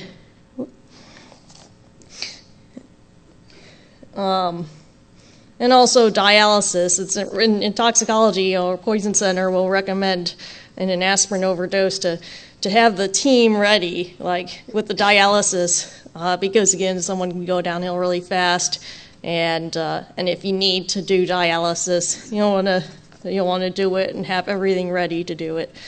Sometimes aspirin's still deadly, even with all the treatment. And that's, if you ever wondered what happens if you eat the whole bottle of aspirin, it's this stuff. So that's the end. I wanted to give you some examples of how, again, these things can bring the system down, the biological system. Hopefully I've encouraged you to think of your body, which you have with you all the time, as a system, as a machine, just like, computers, except more complicated. And again, we know how some of these processes work. And I think understanding that can only be a good thing, and in fact can mean the difference between life and death sometimes. Also, Poison Center is a really good resource in the U.S., at least, if you have any questions about any poisons or toxicities. Thank you.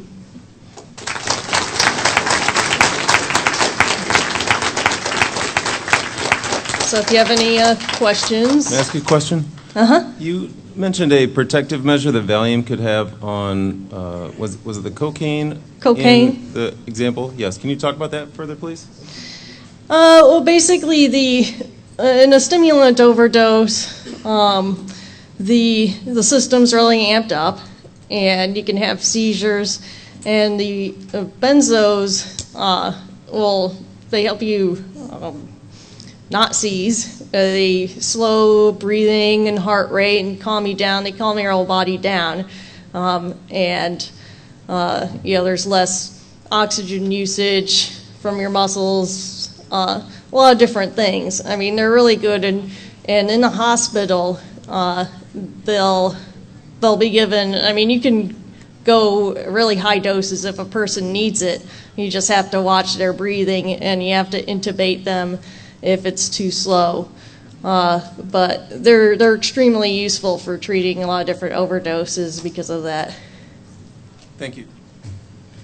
Hi there, great talk. I'm sure you must get asked this all the time, but I heard, maybe it's a myth, maybe it's not, that there's enough maybe potassium in 5-6 bananas to kill somebody. What's going on there? Do you have any background on that? Could you repeat that? Potassium? Yeah, I heard that if you eat 5 or 6 bananas, there's enough potassium to kill you. Is that right?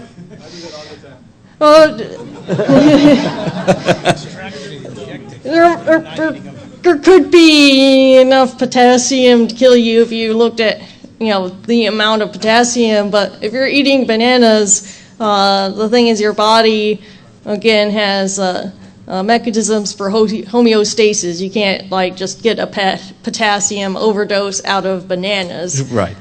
Because there are mechanisms, with absorption and things that will even it out. Okay, so it's definitely a myth then. Right. Okay, just one other thing real quick. To do with the hydrofluoric acid, there's probably a lot of guys here that, like myself, that do a lot of work with lithium-ion batteries as hackers. And I think if you end up getting a battery fire and you put water on it, you can generate hydrofluoric acid, so be careful with that. Indeed. Okay, I walked in a little late. When I came in, you were towards the end of the Tylenol PM thing. You covered the anticholinergic, but you also cover the acetaminophen itself, because that's actually more of a problem than the other part of it is. Considering that with acetaminophen, you take enough of it, you're going to give your liver a rather hard time. If they don't get you in time with N-acetylcysteine to basically block the action, you're going to risk ending up with a dead liver. I don't know if you covered that. Yeah, basically, talked about the liver damage. Oh, you did? Okay. Antidote. We'll usually give the antidote anyway, even if they come to the hospital late, because it seems to help a little bit. But mainly it's supportive care, and put them on the transplant list. A lot of times, if you can get them through with supportive care, the liver recovers. Depends how bad it's damaged, exactly. Incidentally, come back to the hydrofluoric acid angle. Believe it or not, they sell a product called Wink in some drugstore, in some supermarkets, as a cleaner, and it actually has hydrofluoric acid in it, believe it or not. So it's not as hard to find as you think, plus the glass etching stuff that they sell to anybody. So the glass etching, it's low concentration. Yeah, it's kind of scary stuff to handle. Like that one with the garbage man was rather was counting all the papers, because he sticks the thing in the compactor on the truck, the bottle pops, he didn't even make it to the hospital. That's how fast he died. It was high strength stuff. Nasty. In a large number of cities in the U.S., we're seeing a huge increase in heroin overdose. And as a result, I've read that medical, law enforcement, first responders are now starting to carry an injectable, I believe it is, that's administered on scene. That's something new I've really never heard of. I wonder if you could tell us a background, how it works. Does it need to be administered in some period of time? How effective? Just there's an antidote for opiates called naloxone, which can be, it basically reverses the effect. So it's very good. If you have an overdose, you can give it and wake the person up if they're going unconscious. There are some pitfalls. If they're an addict and you give a lot of this stuff, it'll send them into withdrawal, which has its own issues, mostly, being unpleasant. But it's not really a desirable thing. And the other thing is the usefulness of naloxone, in an emergency. It's good when they're going unconscious, and it'll keep you from needing to intubate. If you're going to intubate them anyway, give them a breathing tube, and use the machines to help them breathe for a while, and then you don't need the naloxone, because it's basically to reverse the effect and keep them breathing enough. do you think that first responders get trained enough in how to make those decisions in a emergency type situation? I don't know. I mean, it varies. I've certainly heard stories of where naloxone is given where it probably doesn't need to be. So I think training, usually it doesn't do harm, but the person is not encouraged. If they go into withdrawal, they're not encouraged to, call paramedics as quickly if they, have a possible overdose situation the next time. I think there are harms that come from it. And, that's one of the usefulness of poison centers is you get a lot of calls from health professionals of all types, pharmacists, doctors, hospitals, EMTs, asking, what the recommendation is. And so that's, I think it's a great resource and it helps these decisions get made. Thank you. Hello. I was curious if you're familiar with monolaurin, which is lauric acid and glycerol, in terms of it's found in coconut oil and breast milk. And I've heard that the mechanism of action is through it stays as a lipid. Anything with a lipid outer layer, like viruses, and even some things with like anthrax and things like that, it can actually potentially. Because of the way it works with, it acts as like a skin cell in your body, and so the viruses, they'll put it in their outer layer, and then it dissolves within 12 to 24 hours. I was wondering if you ever heard of that stuff? I have not heard of that. Okay. If you'd be interested, email me, and I can look up what I can find about it. Okay, there's a patented version by a guy who discovered it named Lauricidin, and there's a guy, Capybara, I think is his name. Okay. I had a question about the hydrofluoric acid. You mentioned there was a delayed reaction on your skin if it was to spill. Mm-hmm. And I was wondering if there was a way that you could, if you had some splash on you, if you could protect yourself from the absorption, or to wash it off, or if some kind of chemical reaction to keep you from getting sick. Yeah, usually, standard treatment is to, wash and wash. With hydrofluoric acid, there's also topical calcium preparations that are used to minimize the absorption and toxicity. The higher the concentration, though, the faster a reaction happens. If it's low concentration, it might not happen for a while, but also you're not going to get systemic stuff from that, but you might get a bad burn. It's best to seek medical treatment for it with the calcium. Thank you. Hi, great talk. I guess the big topic is hydrofluoric acid. You said that the mechanism was the fluorine attaches to the calcium. Mm-hmm. So why do we put fluoride in toothpaste and water? Is that the same pathway and stuff like that? Well, it's different. In toothpaste, you have sodium fluoride, and that's a different situation than when you have the acid and the fluoride. It's the fluoride ion that is troublesome, but it's in the context of the acid. The acid is really what allows it to absorb and to attack. And it's just a sodium salt, that's not a concern. But if you were to take a bunch of sodium fluoride and then mix it with a strong acid, you could get some of the same effect. Thank you. Hi. You mentioned that poisoning is not painless. Mm-hmm. What about when they sentence somebody to lethal injection, and what are they using? Well, typically they use a couple different drugs. They use, and they try to make it painless. In this case, there is someone, like administering it, first of all, so it's not like a suicide situation where you're trying to do it yourself. They give a paralytic, which does not, it just paralyzes you. It doesn't knock you unconscious or anything. And they give, I know in the past they've given a barbiturate. I think they still do. And that knocks you, that's what puts you to sleep mentally. And then they give potassium chloride to stop your heart. And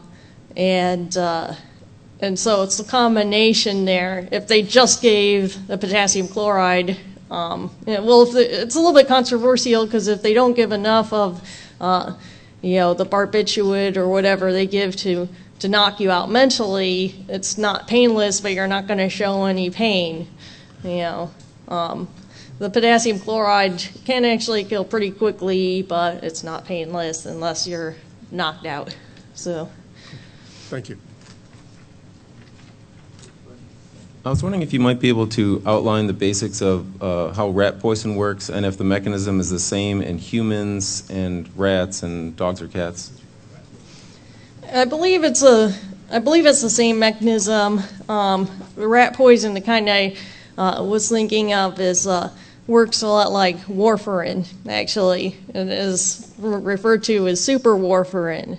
In fact, because it's longer lasting and it absorbs more, is more tenacious. It basically inhibits the vitamin K cycle. And vitamin K is essential for making your body making clotting factors.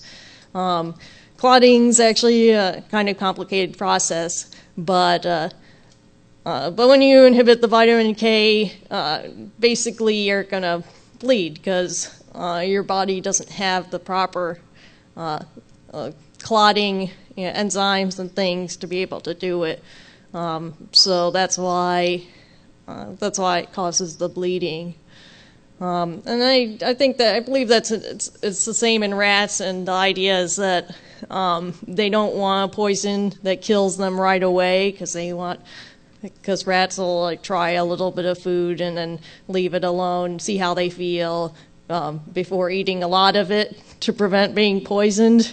So they're actually going for that delayed reaction there.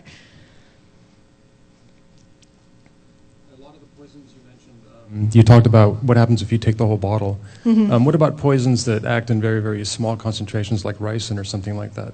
I have a little kid now, and one time I came in and I found him sucking on one of these Airwick air fresheners, mm-hmm. and I knew that he'd only been doing it for a few seconds, but it kind of freaked me out because I didn't know what's in it, and so I called the Poison Control Center, and I'm a biochemist by trade, but I was still, kind of afraid of what could happen because I didn't know the mechanisms of some of these small molecules or small concentrations of molecules. Yeah, well, generally around the household, I didn't concentrate a lot on poisons. There are poisons out there that can be extremely small concentrations. You don't usually find that around the house for those reasons. And generally speaking, when you have things like air fresheners, the formulations are usually non-toxic, although there are things that are of concern. We had a kid who, at a poison center, there was a case we got called in where the kid had some, a kerosene lamp, something like that, a hydrocarbon, and the big concern with that was not the toxicity so much as aspirating it into the lungs where it could do damage.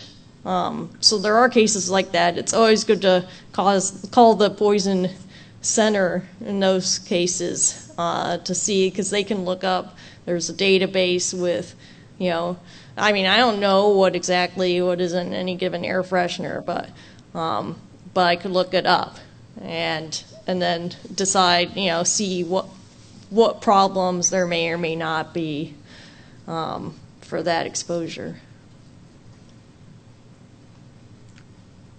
One time I did something a little foolish. I said I would learn to breathe fire, to spit fire. Mm-hmm. And the person who was teaching me was very good, but she didn't tell me what happened sometimes when the wind blew back in your face. Mm-hmm. And I did have the beard at the time. It was ugly. So, but fortunately, I was able to put it out really quick. But in the process, I swallowed about a good mouthful of lamp oil. Mm-hmm. I know what I did do. I rode my bike home like 9 miles, and I threw up and had diarrhea for 12 hours or something like that. Mm-hmm. What should I have done in that circumstance? Well, probably if you had called the poison center, I would have, discussed. A lot of times when we get calls like this, it'll be based on what symptoms the patient has, and so if you were, vomiting and things, they would say, watch it have fluids, and they would probably follow up calls with you. I will say too, I learned that in the past, a lot of times the recommendation would be to induce vomiting for exposures, just in case. And I mean, if you vomit, you vomit. But we don't recommend inducing vomiting anymore because it doesn't usually help very much. And if there are some serious symptoms, they can help you get in touch with the hospital and things like that. A lot of times it's watch and wait and see if anything serious develops. What made that change, like the difference between thinking it was a good thing to induce vomiting and not? Was it like long studies and hundreds and thousands of cases, or? Yeah, it was research. I mean, sometimes in toxicology it's tough because you don't go out and do a trial and randomized control trial, give some people poison, give some so you kind of have to do it on case studies and things.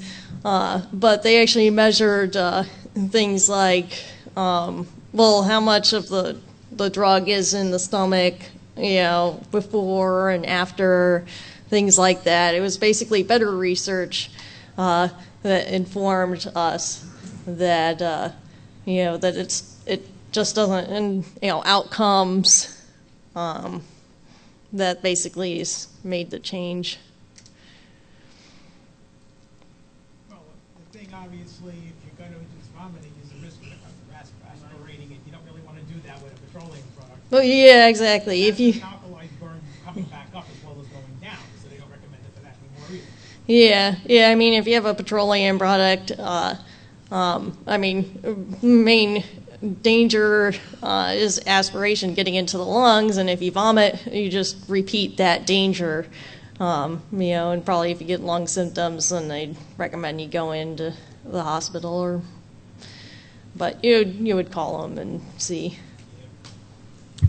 I had a question about aspirin. So on TV they say for somebody having a heart attack, they can survive the heart attack if they take an aspirin like within a certain amount of time afterwards. Yeah, it's recommended. I mean, if you have a heart attack, obviously call a hospital, but call 911. But it's recommended to also chew an aspirin, a full strength one, right away. It has helped outcomes. I mean, that amount of aspirin is only life-saving. I mean, maybe you get a stomach ache. The kind of toxicity I was talking about is with way more. Because most of our medicines, most of them, not all of them, have a pretty big range before they become toxic. So, yeah, aspirin, it is true. Aspirin can be life-saving in that case. Okay, so you agree with the recommendation that, I guess, I don't know, people in a certain shape or over a certain age should take a daily aspirin? Yeah, usually, I mean, the doctor will, I haven't reviewed the recommendations. In some cases, it's just 81 milligrams per day. In some cases, it's 325. There are actually guidelines. They're research-based for those. I don't know them off the top of my head, but yes, I think they're based on solid research and are good. Okay, thank you.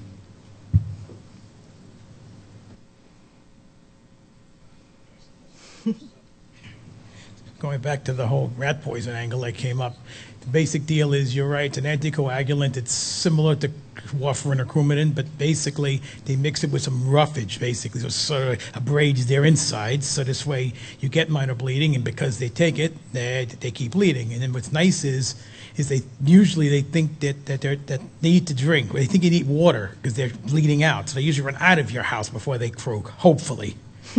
Incidentally, the heavier duty rat poison that they use for the super rats is usually, believe it or not, a form of fluoride. And it kills them very, very well, induces heart failure. It's just sort of predictable. Yeah. I don't know a lot about the different rat poisons, just the super warfarin one. Those are the two most common. I'm sure there's others. Those are usually hear about. Yeah. So are there any more questions? All right, thank you very much.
hackers. I'll just do a bit of stuff. Just to sort of let's let everybody just check in this morning. How is everybody doing? We survived last night in the deluge of alcohol. It was hope last night. Anyway. But the concert was really good, though, right? You remember that much. Yeah. Dude, where have you been? Where have you even been? Couple things. After closing ceremony, we generally ask for people's help in cleaning up. So stick around. It's amazing to see how fast these chairs get stacked up when you tell a whole bunch of actors to do it. Also, we don't have a cleaning staff, so please, when you leave, if you have that Starbucks cup under your feet, whether it's yours or not, please take it with you, throw it away. It makes everything a lot easier for us. DVDs of all talks will be available. I think they're being sold out in the hallway. Great teaching tools if you happen to be an educator. I have taught many of these in my classes myself. So, anyway, we're at time. It is my great good fortune to introduce a friend of mine, Greg Conti, who teaches at West Point. And last I heard, you had a promotion. Are you now Colonel Conti? Colonel Conti. What? I wasn't going to mention that. No, but it's really cool. Like, I was used to seeing LT in front of your name. Now he's a colonel. Greg and I have been talking for a while because we're very interested in how to teach people about technology.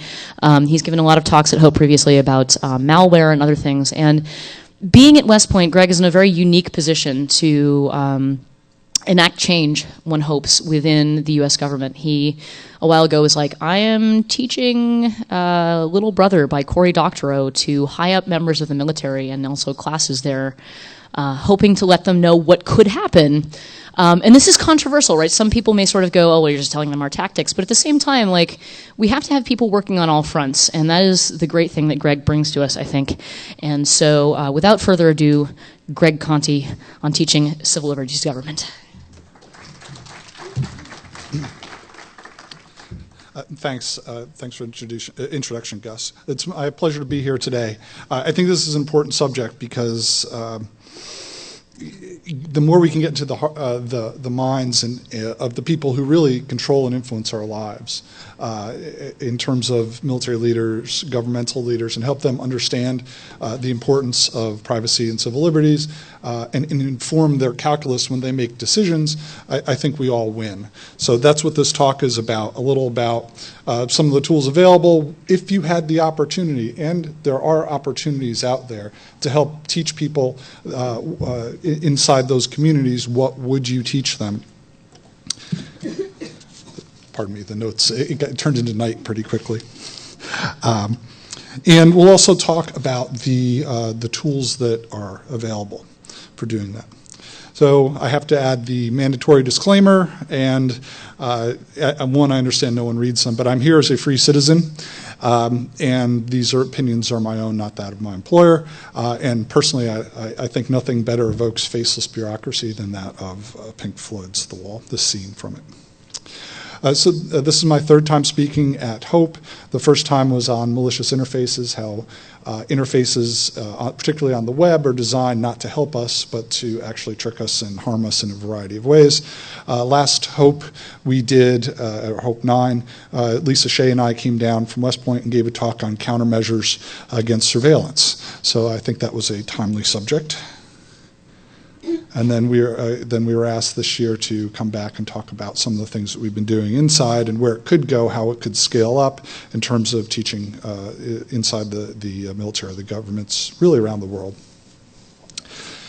A key aspect of this, I think, is your personal awakening to the importance of privacy and civil liberties. So there's some people in the room probably haven't gone too far down that path, but there are others, and I'd ask you to think about this. What was the event? What was the series of events? Was it a friend who helped educate you? Was it your own personal, just reading the news and suspicion that something's going on? But what transformed you? What raise your awareness, the importance of privacy and civil liberties to the point that you want to sit in this room and learn more. You want to, actually more than that, just sit in a room. You want to go out there and make a difference. For me, I can point to largely DEF CON 9, which was about 13 years ago.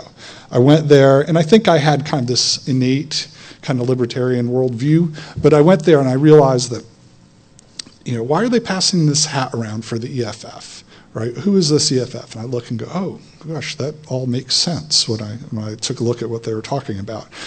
And I started paying attention and grew from there to the point where really, it transformed me personally, where I took this on as a cause and a research area and a advocacy area to try and get out there and make a difference. So that in the last 13 years, have done a lot of work in this space, trying to go out and make a difference.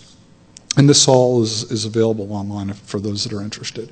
And I think it's important because each of us, the more you embrace this, the more you want to make a difference. And having advocates that try and make a difference both inside the system and outside the system is very important. And particularly inside the system, you're part of that tribe, and you know how that tribe thinks, you know how to communicate these ideas and principles in a way that might be more effective than just trying to do it from the outside in. So some framing questions, because the answer to this isn't necessarily evident to some people, right? I would argue, yes, it is possible, but if we're not careful, we can destroy it. And helping, when we're making decisions, we have to have people that are thinking about both sides of the various aspects of this so that we don't destroy the democracy in an attempt to protect it. And we'll get back to this at the end, but I wanted to just kind of list it up front. If you had the access to people, senior leaders, mid-career leaders, junior people in the government or the military, what would you teach them? And we'll talk a little bit of my perspective on their perspective, kind of what's a common view of the world. But at the end, I hope to go to Q&A and then have a bit of discussion on ideas that you might have toward this end. Ultimately, I think the objective would be helping encourage people to have this mental model, this mental framework to take privacy and civil liberties into account when making decisions, often security decisions because of the tension between security and privacy. And it can't be out of a sense of compliance, like we have to do this thing. That never works well, and people generally do the minimum standard, but from a true appreciation where they get it. Because a lot of decisions, for a variety of reasons, either time, right? Their decisions need to be made very quickly, or because of classification or other forms of sensitivity, a lot of decisions aren't transparent, or they're made in rooms that we'll never have access to. But the more that these ideas permeate various decision makers, you've heard this, probably the phrase, when security decisions are being made, it's good to have a hacker in the room. And I agree, because I've been in rooms where there wasn't one, or it was just me, and people who really don't know how the internet worked were making very important decisions about it. So the more that we can have people who are informed, the more likely they will be in the room. And I also think there's a trend, in the community, in this community, it's been this movement, the hacking renaissance that we're in now has. Early on, it was a bunch of young people, arguably, right? There was a lot of young people, and there was, obviously more senior people as well. But that generation is now rising to prominence, where they're C-level executives in corporations. They're colonels in the army. They're in positions where they can influence things now, and also groom the next generation coming up. So I think that gives hope for the future. Now, I gave a whole talk on this at DEF CON about the instrumented world that increasingly instrumented world that we're living in. And I've boiled it down to one slide because it's a bit like preaching to the choir here. But I think it's common knowledge that more and more sensors, more and more aspects of our daily life are being surveilled upon. Sometimes with our willingness. We have a fitness wristband that tracks our day-to-day activity. But every aspect, and increasingly so, and it's not showing any signs of slowing down. If anything, it's speeding up. From satellites in space to red light cameras to license plate readers. And it was once moderated, these type activities were once moderated by the human workload required. Well, that's going away with ubiquitous network sensing, and that's why this is important. We are living in a historic time. If you'd asked me 2 years ago, I would have told you that the attention span of the general public was about, they didn't largely care about privacy or security. And events, although significant, like the AOL search query disclosure of 2006 or WikiLeaks, those got people's attention for a period of time, but then they kind of faded. They're well known in this community, but they faded rapidly. But now we're really in a historic time where we have everyone's attention. When you think of your parents, they're probably talking, or parents or grandparents, and they're talking to you about privacy. You know that something has changed. And I don't know when it'll end, but we're in a unique point in history where we have everyone's attention, and that's a good point to maybe push for progress. A key aspect of this is understanding different perspectives. If you're trying to teach, say, law enforcement or military, they tend to view the world in terms of security. That's their job. That's what they do. They're the guard dog that wants to protect. You have advocacy groups such as the EFF or advocates in general that are very much aware of the activities going on that the average person is unaware of. And also they understand the legal framework, the legal challenges that are in play. Policymakers are busy people, and they're fighting they're working in a large governmental systems, often amidst checks and balances that prevent rapid change.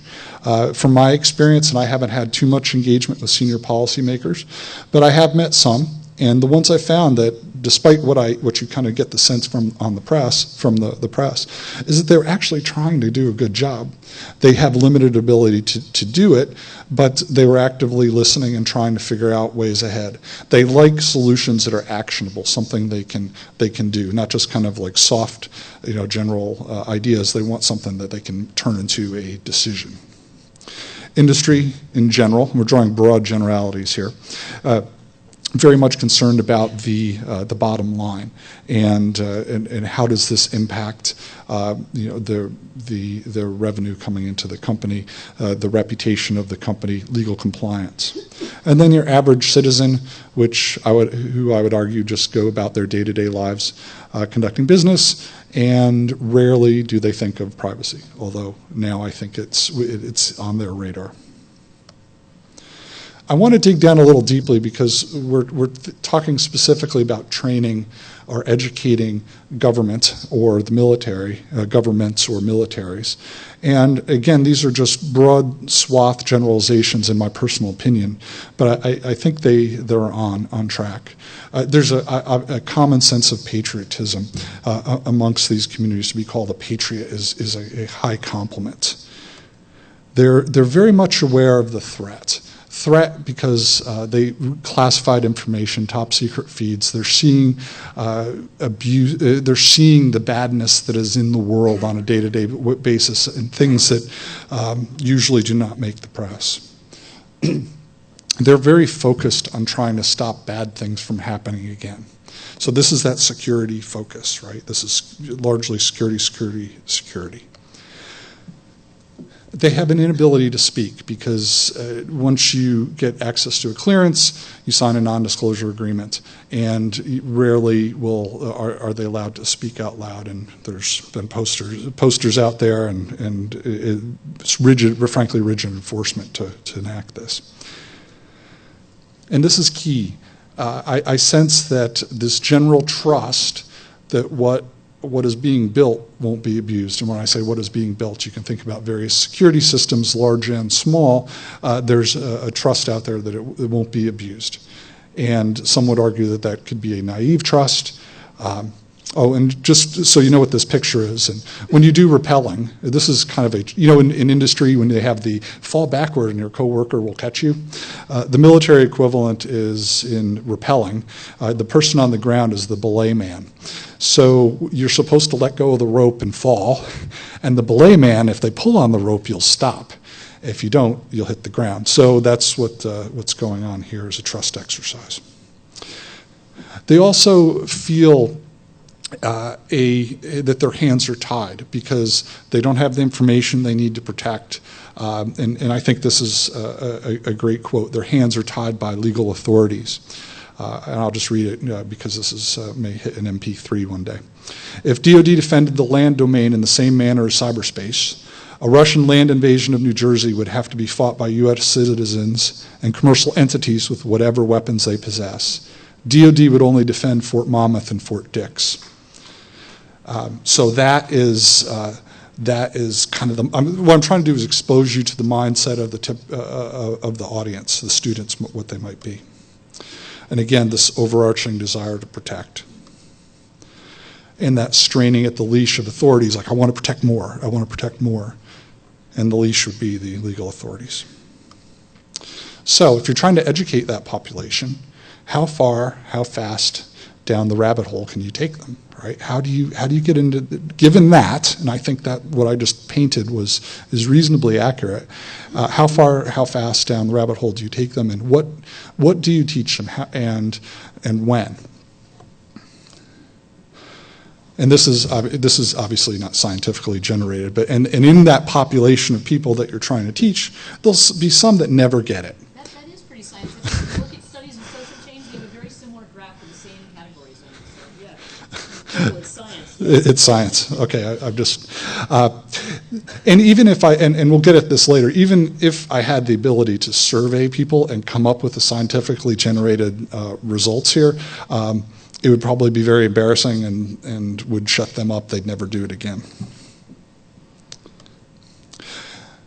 Part of this, and maybe a strategy to help frame people's thinking, would be to get them in terms of thinking in terms of security and privacy.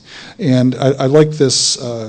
Well, we put together this model where you've got two axes, security, two continuums, a security continuum and a privacy continuum, where security can be, a security solution could be detrimental, ineffective, or effective. So you've got that axis. And then on the other side, you have a privacy solution, could be invasive, neutral, or beneficial to privacy.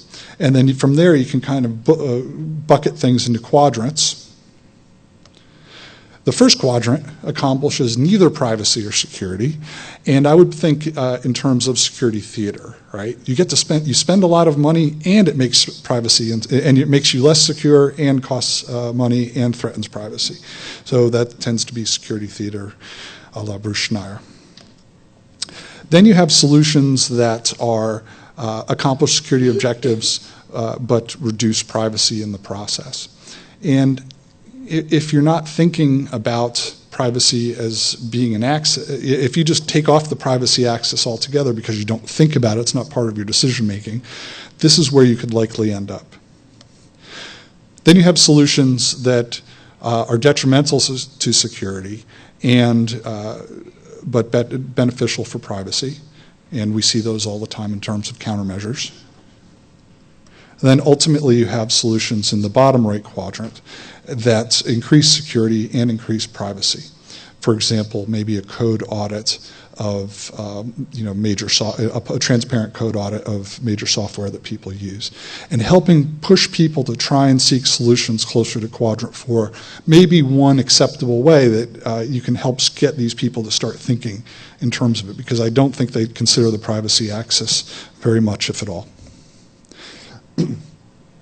So I'll give you a few successes, and I won't claim that any one of these has changed the world, but I see them as building blocks, right? These are significant, and you can build upon them.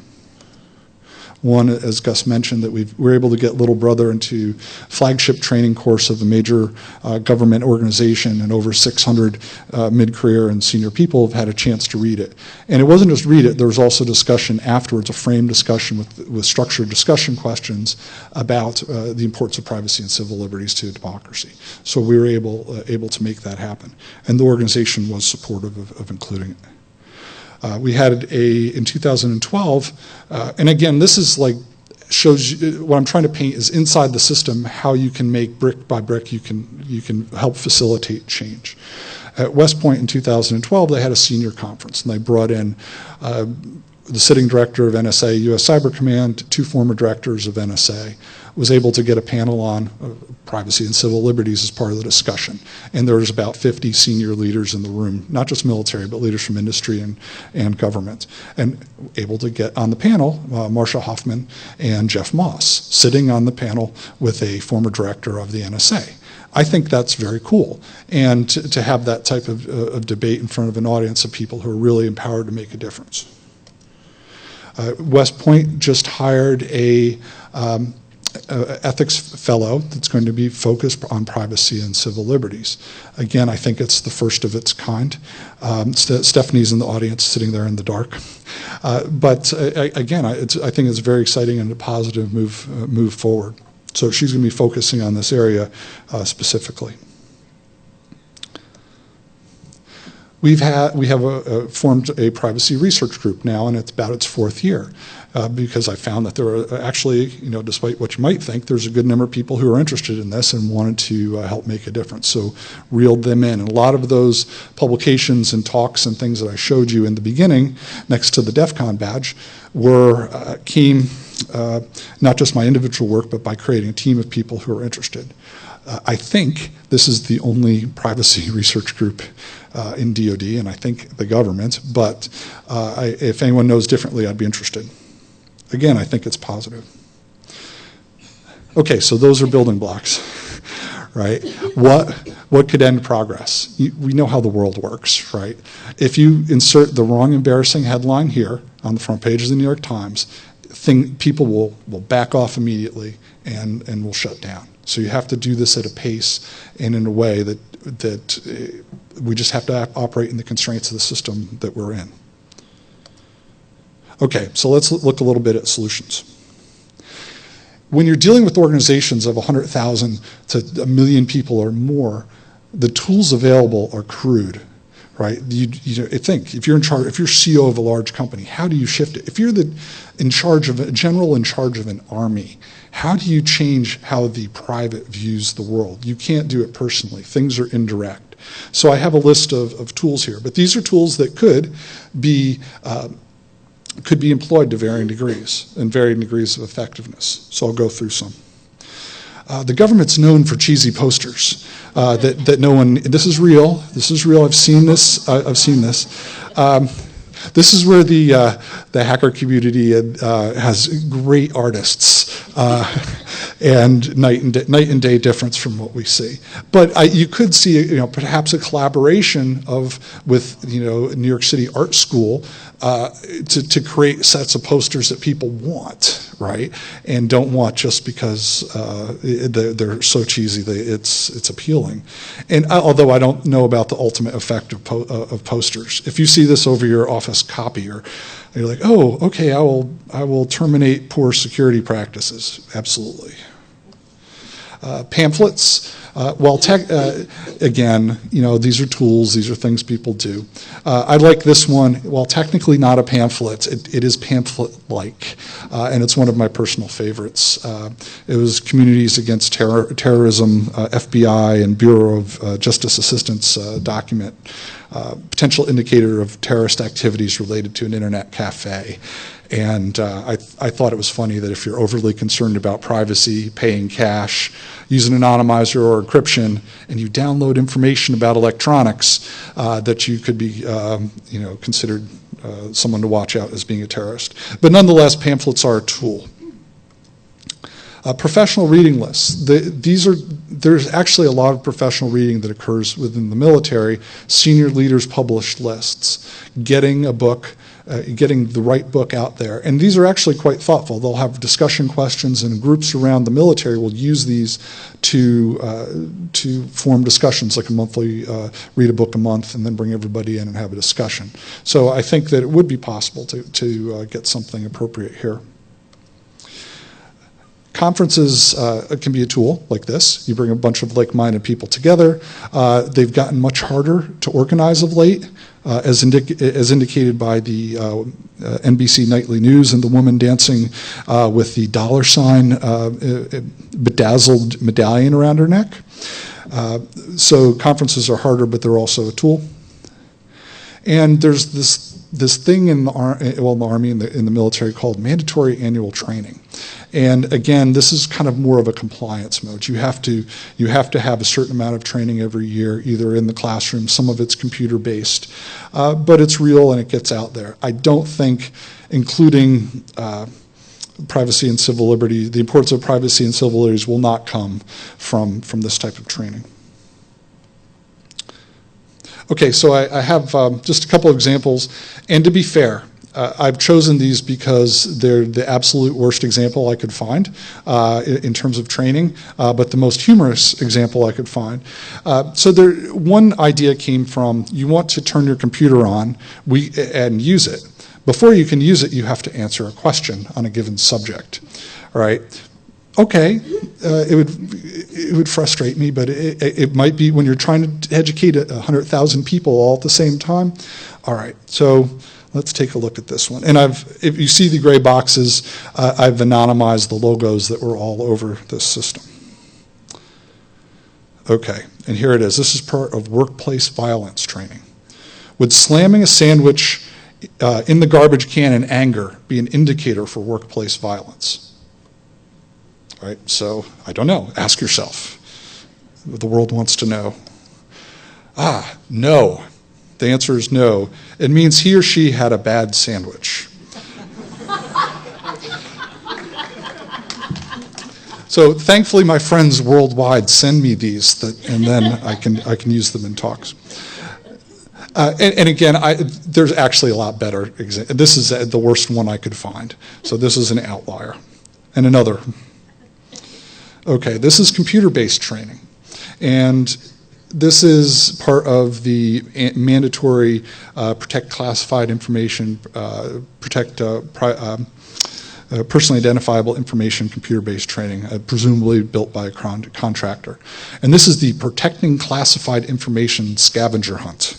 Right, so we'll get to the details of the scavenger hunt in a question, but you see various things on the desk like the open safe and the folder with 5-inch high letters that say PII and the fax with a secret cover sheet on it. Okay, they give you clues. May be used to talk to people in different locations. Now don't shout out the answer if you get it. All right, so you can think again. Clue 1, used to talk to people. It must be plugged in. Again, clue 2. Finally, and the ringer. It rings when other people contact you. So at this point, I'm about ready to slip my wrists because this is about 4 hours of training and that you can't just click next on. And there's no way to just take the test. You have to go through this. Okay, and let's get to the final screen. Okay, and I added the arrow in case anyone was wondering. The answer was, you use your desk telephone to talk to people in different locations, and it rings when people use it to contact you. Unlike your mobile telephone, it must be plugged in when in use.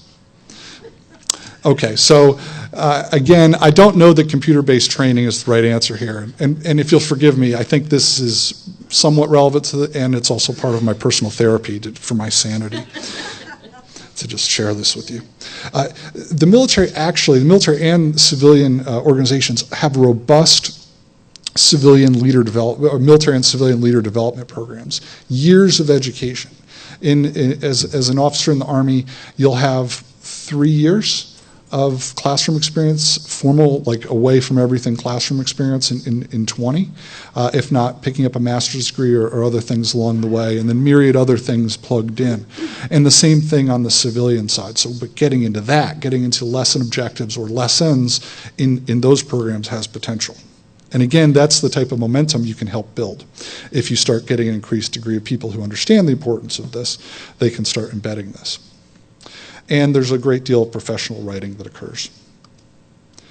Ultimately, though, it takes senior leader support. If you go in with this idea like, hey, let's do this thing, you need to win over the senior leaders and have them help champion it. So targeting senior leaders in some way it would probably be very optimal. And an upcoming opportunity, and what we're hoping to do is apply what we get comes out of the discussion today, is this is National Defense University. It's down in D.C. We're going to be bringing in about 200 military senior leaders for basically a one-day event where people will be providing talks. And Stephanie's going to give a talk there on the importance of privacy and civil liberties. So what we're trying to do is get feedback from you all for ideas there. And then I won't go into all of these, but I think that there are strategies and kind of things we need to keep in mind when trying to train and educate people from these type of communities. We want to win them over in terms of their worldview, not out of a sense of compliance, and understand that there's a limited rate of change. I think ultimately a good starting point would be coming out of mutual respect. So, like, not just dismissing a hand, but out of mutual respect. And the message comes best if you have an ally inside that community working from inside, because they've got street cred there rather than trying to come in. And if you're trying to come in and you don't have kind of excessive background in that, you can at least work with people who do to help calibrate you. That it doesn't just need to be senior leaders, it can also be at the grassroots level. And I believe that research is an enabler because it gives the tools, it helps provide tools to people to incorporate in their classrooms. All right, so this is just a straw man concept of content I put together. This is, again, just a light sketch that hopefully when we go to Q&A, we can kind of get you thinking. But I think you have to convey the why, who cares, and so what aspects to this to the audience. How does this, because you're thinking security, security, security, why do I need to worry about this other thing? And I think there's great examples from history about privacy and civil liberties in general, and certainly those of abuses in the past that could be conveyed. How this ties to the law, and in terms of ideology and kind of philosophy, as well as a representative cases or something that could highlight particular aspects.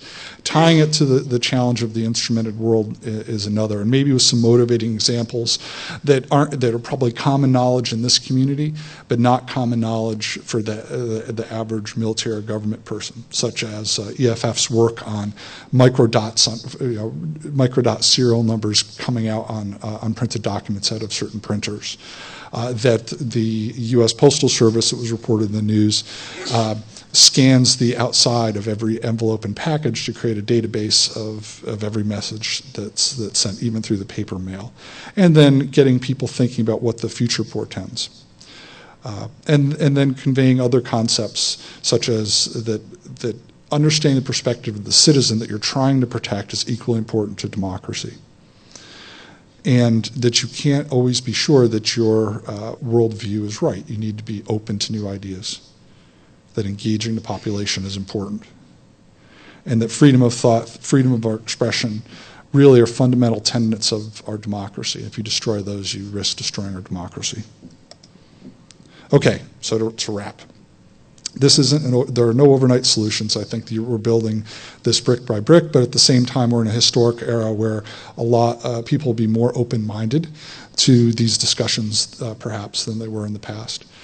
Progress can be fragile, like I said, front page of the New York Times.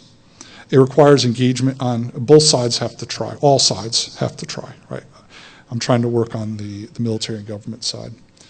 And not just to reach into the military, but it's the policymakers ultimately that control our fate.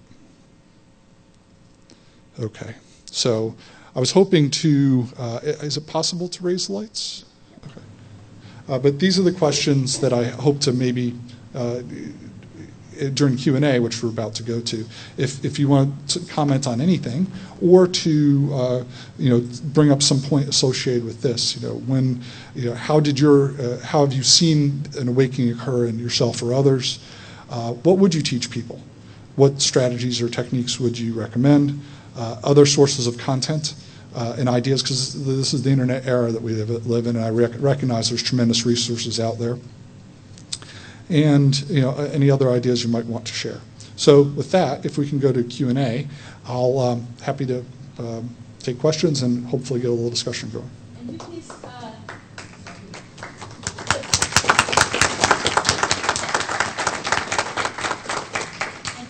to the microphone.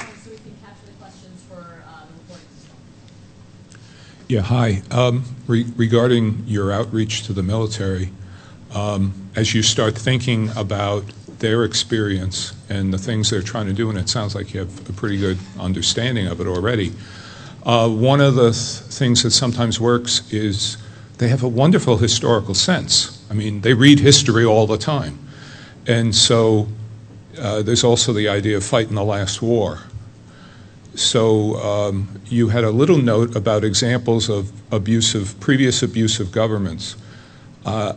Maybe indirectly, you should also work on the metaphor of us turning into the people we beat, because that's a well-known metaphor. You know, like we didn't fight the Cold War to create a police state here, for example. And that would really resonate. And the other thing is they're not going to be as liberal as, you know, perhaps this audience. So some of the things which, again, indirectly you can reach out to where you would say, oh, those idiot right-wingers are upset about this or that, whether it be IRS or whatever. Those kind of metaphors will also resonate. And try to do it fairly so that no one thinks that you're saying, well, you know, let's make believe that we're all going to be over on this side of the spectrum now. I mean, the fact that they do this, I mean, there is a Southern military tradition, so that's what, you know, those kind of people have kept us alive. Thank you. Very good, thank you. Okay, sir. You're up. So, one of the things that's disturbing to me about the current situation is the appearance of our moving towards a permanently militarized society, which is approaching sort of banana republic status with the security money that's going into local police departments and the militarization of local police increasingly putting us in a situation that looks like a banana republic. You can't have dissent when the police are much more effective at kettling the protesters and will lock them up for 3 days and then let them out, et cetera, et cetera. The tactics that have been pioneered so effectively here in New York, the Republican National Convention and the Occupy Wall Street demonstrations.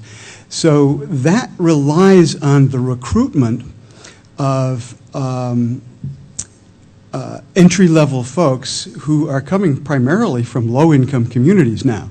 The citizen army is rapidly falling away, and you're seeing recruitment from as a way for low-income kids to get education, to have a secure job, and to get out of the ghetto or whatever conditions they're in. The danger of that is that you create a caste system where we now have a military/police caste that's permanent and that's invested in the continued oppression of everybody else for the interests of the elite. It's very hopeful to me to hear your talk that the upper echelons of the military, as you're experiencing, do not see the world that way, or don't seem to from your description, and I think that's a good thing. But fundamentally, what might be something we need to address is a kind of psychological difference between the folks who are here, for the most part, and the folks in the military. And that is one's relationship to authority.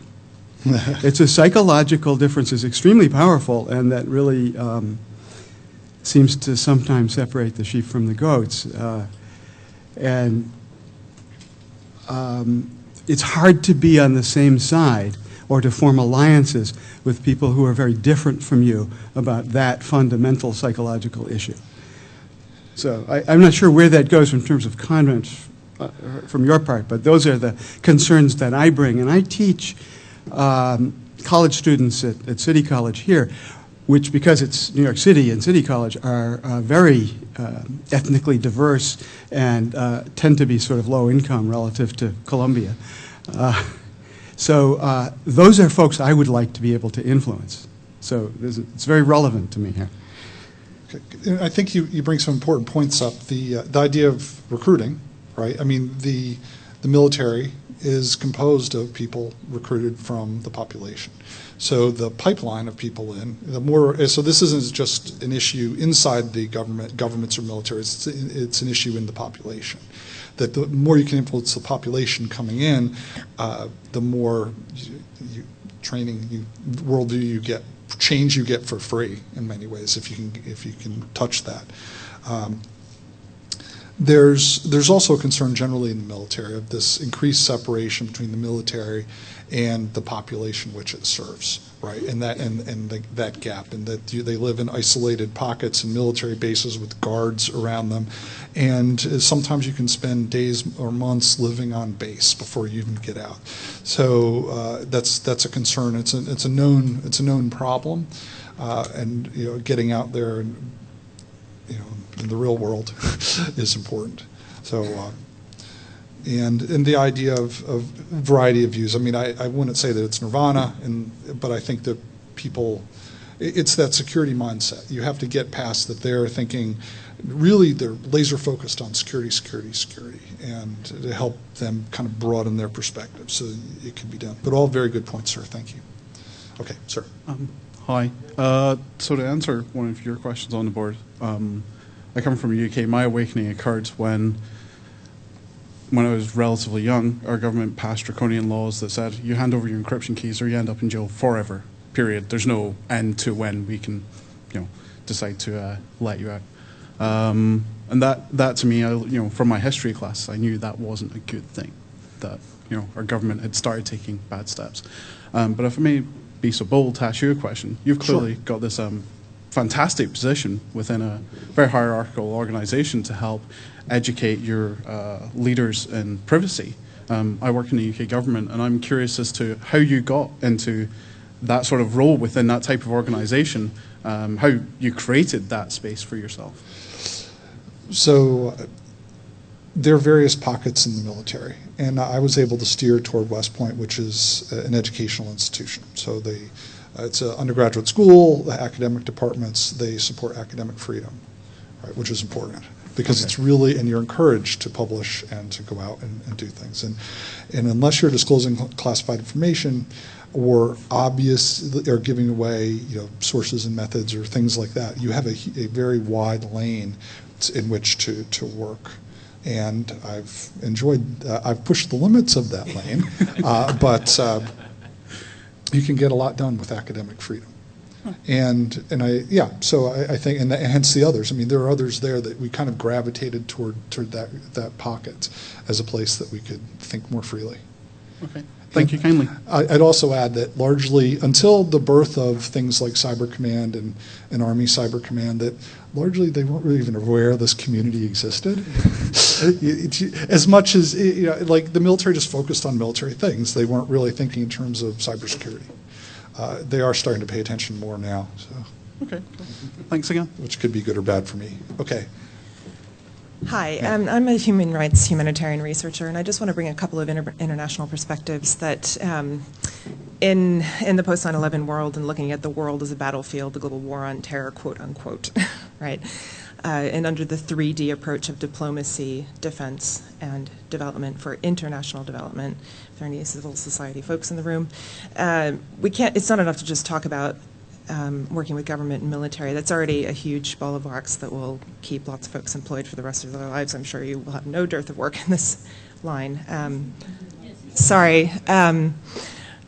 My concern is around, how can I distill this, the oxymoronic phrase, humanitarian militarism. Okay. No, I'm actually talking about, maybe some folks read an article a month or so ago, I think it was in The Nation, on something which most Americans have no clue about, which is the largest drone base in the world, largest military base, largest U.S. military point of operation in Djibouti, and the massive expansion of U.S. military in Africa. Most of my work has been in sub-Saharan Africa, not only though.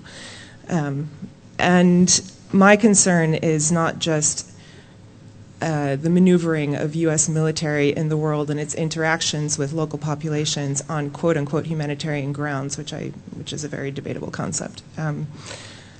I'm concerned with technology and information ethics, right to privacy, and the ways in which data is the new oil, data is the new conflict resource. Populations, segments of populations, for example, Horn of Africa, are being targeted on the basis of co-opting of data, capturing data via backdoor channels. A lot of it happens by subcontractors. Military is working a lot through subcontractors, as are international development organizations. U.S. aid works through subcontractors.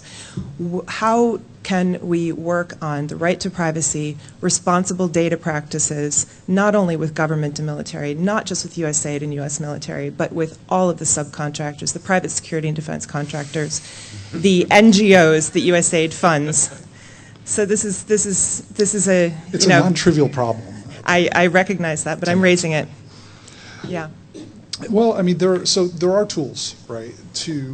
So sorry, just quick thing. So one of the ways in which I'm personally addressing this is by working as an early adopter of crypto tools and secure communications, et cetera, and trying to work with my fellow humanitarian researchers to also adopt and start to use secure communications and encrypt files and hard drives and these kinds of things.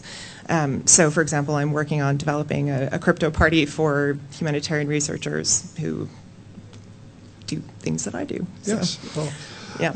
I think ultimately, I mean, the way the giant bureaucracy works is contractors are responsive to the types of opportunities that are out there and how the contracts are written. If the people that are funding the contracts care, you'll see contractors caring more and subcontractors. So, and it can literally. So, I mean, that's the tool. That's how they respond. It's via the contract or the culture. And if they think that there's something beneficial for them in terms of reputation or in terms of getting the contract or money, then those are, I have to think about it some more, but off the cuff. Very good points, though. Thank you. Sir. Sir. So I have a question for you, which is, let me give you a little background. Hopefully I can phrase this correctly. We're really good at negative reinforcement. When we see abuses, when we see things that are done incorrectly, we shine a spotlight on it. You know, there's no lack of that in the media right now for concerns as to how the government's acting, behaving, et cetera, et cetera. Rarely do we see positive parts, but when we do, like you are this little bastion of light in a place that we normally, you know, try to negatively reinforce and say bad government. What can we do, since we aren't in the chain of command and we can't promote you, that actually help with a positive reinforcement for the small good things that we see? So it's a very fair question. The first thing that comes to mind, and this doesn't answer your question, is that an organization I work for, they use the motto, informal motto, absence of criticism is praise. They even had it translated into Latin. To Latin, yes.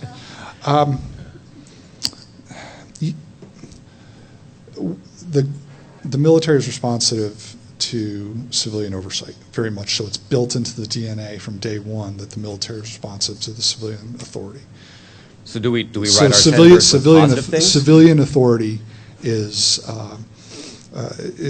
probably a tool to do that. I don't know. Well, you have some experience in this area. Maybe a little. And my take would be those that you look up the food chain. And those people can influence things. Call them, write them. As citizens, when we see something good, finally, how do we fan those flames correctly? So, and I'm interested in your ideas on this too, but I'll take a swag at it. And I would say yes. I mean, there are a variety of ways, and one is the news community, bloggers. There's the press. But you have to. There's the written word in terms of magazines and online news. But you have to go to where the people you're trying to influence are. Right? They're not going to read. Congressmen don't read Slashdot. Yeah. Congressmen read the front page of the New York Times. Yeah. The Capitol Hill staffers are water and hall tax, but you put the news where you know it'll be consumed. You can go more directly. And for those that are interested in the hierarchy that is the Army, yes, Colonel it's senior enough to be in the room, but you get the back seat in the room. It's the general officers that are really making decisions, but we get a chance. So I'm interested in your thoughts. Did I miss any key point there? Or, I'm curious. Okay, hold on. Sir. Thank you for your talk. I was curious about some of the topics here. Some of the things that concern me is the role of the military versus the local government, i.e., who is your customer? Common perception is that the military sometimes is working for the defense contractors or the corporations, and when the military is engaged in local operations, is a citizen their customer? The other thing is that the military, has been really associated with waterboarding and urban assault training. And there is a provision in the military called the Provost General, ostentatiously, at one time it was supposed to protect the Constitution and the enforcement of treaties, and I think that's not happening anymore. And one other suggestion is that maybe the military can consider an open house for local citizens to meet the commanders and the soldiers, either on base or off base, as a way for citizens to know who the folks in the field are. Thank you. Yeah, thank you. I mean, one example it was, I was told that the three largest tourist attractions in New York State were New York City, Niagara Falls, number 2, West Point, number 3. After 9/11, they locked the gates, and it's largely, and they shut down basically all tourism significantly for many years. Now it's opening up; you can take a bus in or whatever. But again, it didn't help any. Right? Everybody went down in lockdown mode. To blur those lines. But I think you also raised a good point, the idea that this isn't just military, it's law enforcement. And I think that some of the things, because we have we have access to those communities. I mean, we could come down and talk to the NYPD and they'll talk to us and vice versa, right? We've had some people up. So we can have discussions, we have access, we're in that circle, that if we're making progress or have materials to share and maybe start winning over some people in those communities, we can have some influence there. So I've got some down to how much time? 4 minutes, okay. Howdy. I'm a civil rights lawyer, and I have to occasionally talk to people at VMI who are just like people at West Point, except they're pissed off they didn't get to work at West Point, and about the Civil War. Our parking is horrible. Right. And so I've got a little bit of experience in trying to articulate these messages. Usually the first thing I open with is I say, your job is to defend civilization. My job is to make a civilization worth defending.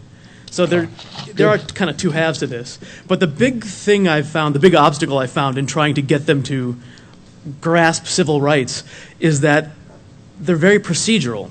In the military, people are very interested in what did you do or what are you going to do, and civil rights law is not about what you did or didn't do. There's two elements to a civil rights violation, right? There's the motivation for the action, and there's the effect of the action. Motivation and effect. Nowhere in civil rights law does it ask the thing you actually did. And if you look at Jim Crow law, right, in the Jim Crow laws, it doesn't matter if you stop someone from voting because of their race, or you stop them from voting because of a literacy test, or you stop them from voting because their grandfather didn't vote in the county. All those things were motivated improperly. They were all motivated because they didn't like the race of the person. And they all had the effect of preventing people from voting based on race. And that's a huge hurdle, because for people who are trying to, you talk about people saying, well, I don't want to do it, or I don't want people to do it because they feel like they have to. Once you get them past the hurdle of understanding, it's not about cleverness. It's not about thinking, how do I get around this requirement? How do I get over this requirement? How do I get through this requirement? It's about actually doing the right thing. That's the big transformation. That's when they say, okay, I get it. I'm not supposed to try to get behind the rule. I'm supposed to actually be part of the system doing the right thing from the beginning. Good, very good. And I would add that, we tried, not necessarily in the context of privacy, civil liberties, which is something we're all, but in general about ethical decision-making on the battlefield. West Point does try and do that, to do the right thing when no one is looking, right? And so maybe folding it under that would be another way we could, because there is actually a great deal of ethics training that goes on for leaders. So Gus, one more question? Or one more question? Thanks a lot for your talk. Yeah, thank you. I'm sometimes involved in negotiations, and it's a really like, it might be a really pedestrian comment of mine, I'm not sure, but the first step is finding commonality. And it strikes me that between the two communities, although the means are quite different, the ends are quite similar. I'm thinking particularly about if the military is all about security, well, so is this community in a way. It's just the security is achieved through technical means. And if there's one community that knows about finding flaws in security and then patching them up and make it stronger, it's this one. So I'd start by trying to point out that commonality. And I'd also talk about freedom. I mean, as an Australian, I'm constantly amazed at the debate in this country, and it's about freedom. It's just the means are different.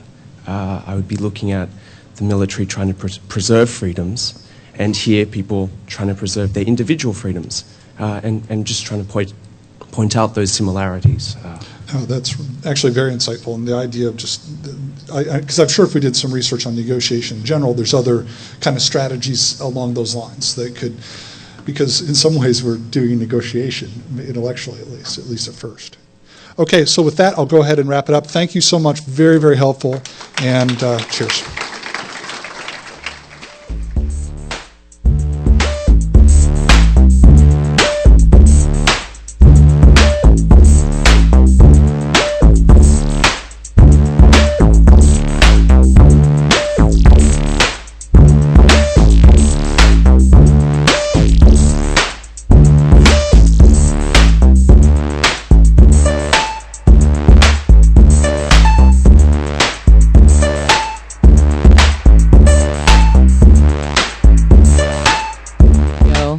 Did I see Greg Newby come in earlier?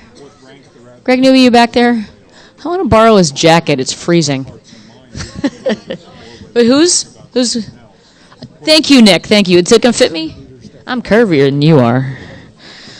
Hi, everybody. Good morning. We know why you're filling into the room. Look at you. You expect unicorns. How many people expect unicorns? Yes. We've seen Johannes before. This is... What? Oh, no, we haven't. We haven't seen Johannes. We haven't seen any of this before. This will be entirely new. We don't know who this guy is. He's probably totally boring. He's nothing like Johannes at all.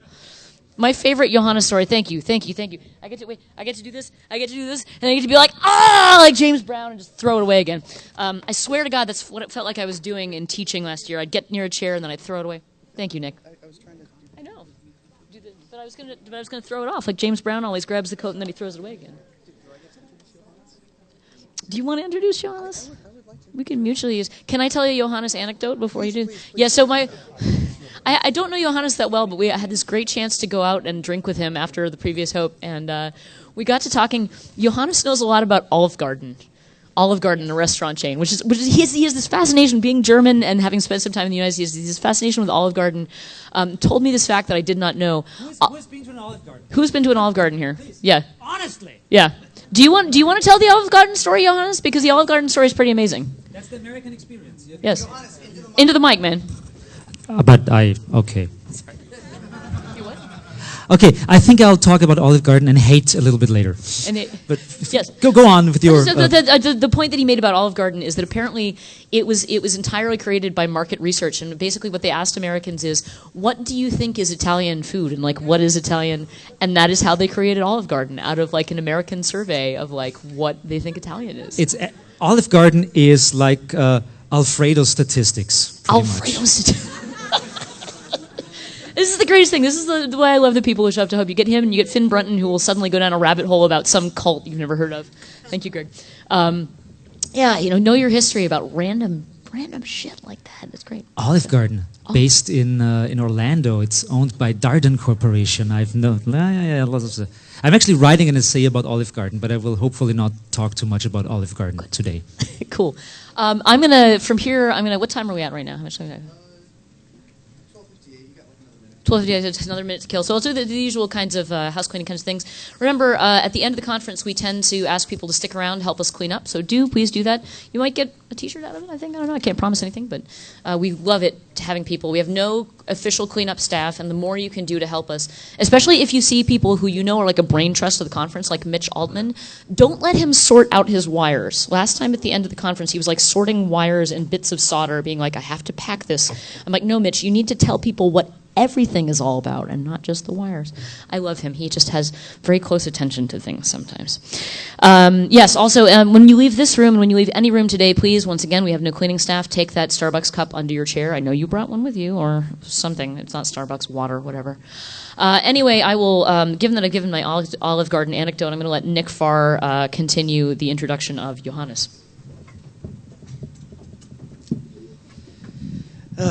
All right, good morning. I actually have a couple of announcements of my own. One, if you work for the MTA, the people that run the transit here, please tell your staff to keep their tool chests locked in every station. Thing number two, you need to have better metal better metal blades for your reciprocating saws. Thing number three, the payphone that I left in the lockpicking village is still unlocked.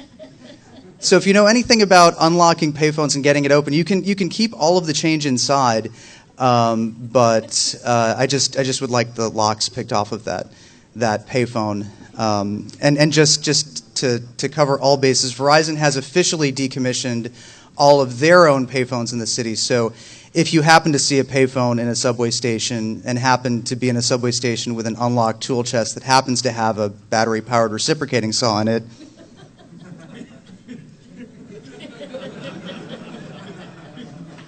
but no, I'm serious. I dropped off a payphone in the lockpicking village yesterday, and they have been working on it for a solid 14 hours, and they have not yet gotten it open.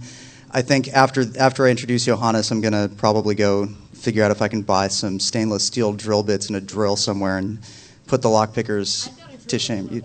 Gus has a drill? I know the drill points. And we have somebody who knows the drill points. Thermite? Bernie, you're an organizer of the conference. Should you really be advocating that the attendees use thermite on the mezzanine? Nick, if you were here at the first Hope, you will remember that there was an explosive device that was detonated on stage here at the closing ceremony. So Bernie was saying that... It was a clipper chip that we actually blew up on stage with a small explosive device. So Bernie's actually saying that at the first Hope, there was an explosive device, which leads to the first rule of security, which is no explosives. If you actually go talk to Rhodey or Cush, and actually, could we have a huge round of applause for the security guys? They are managing so much stuff.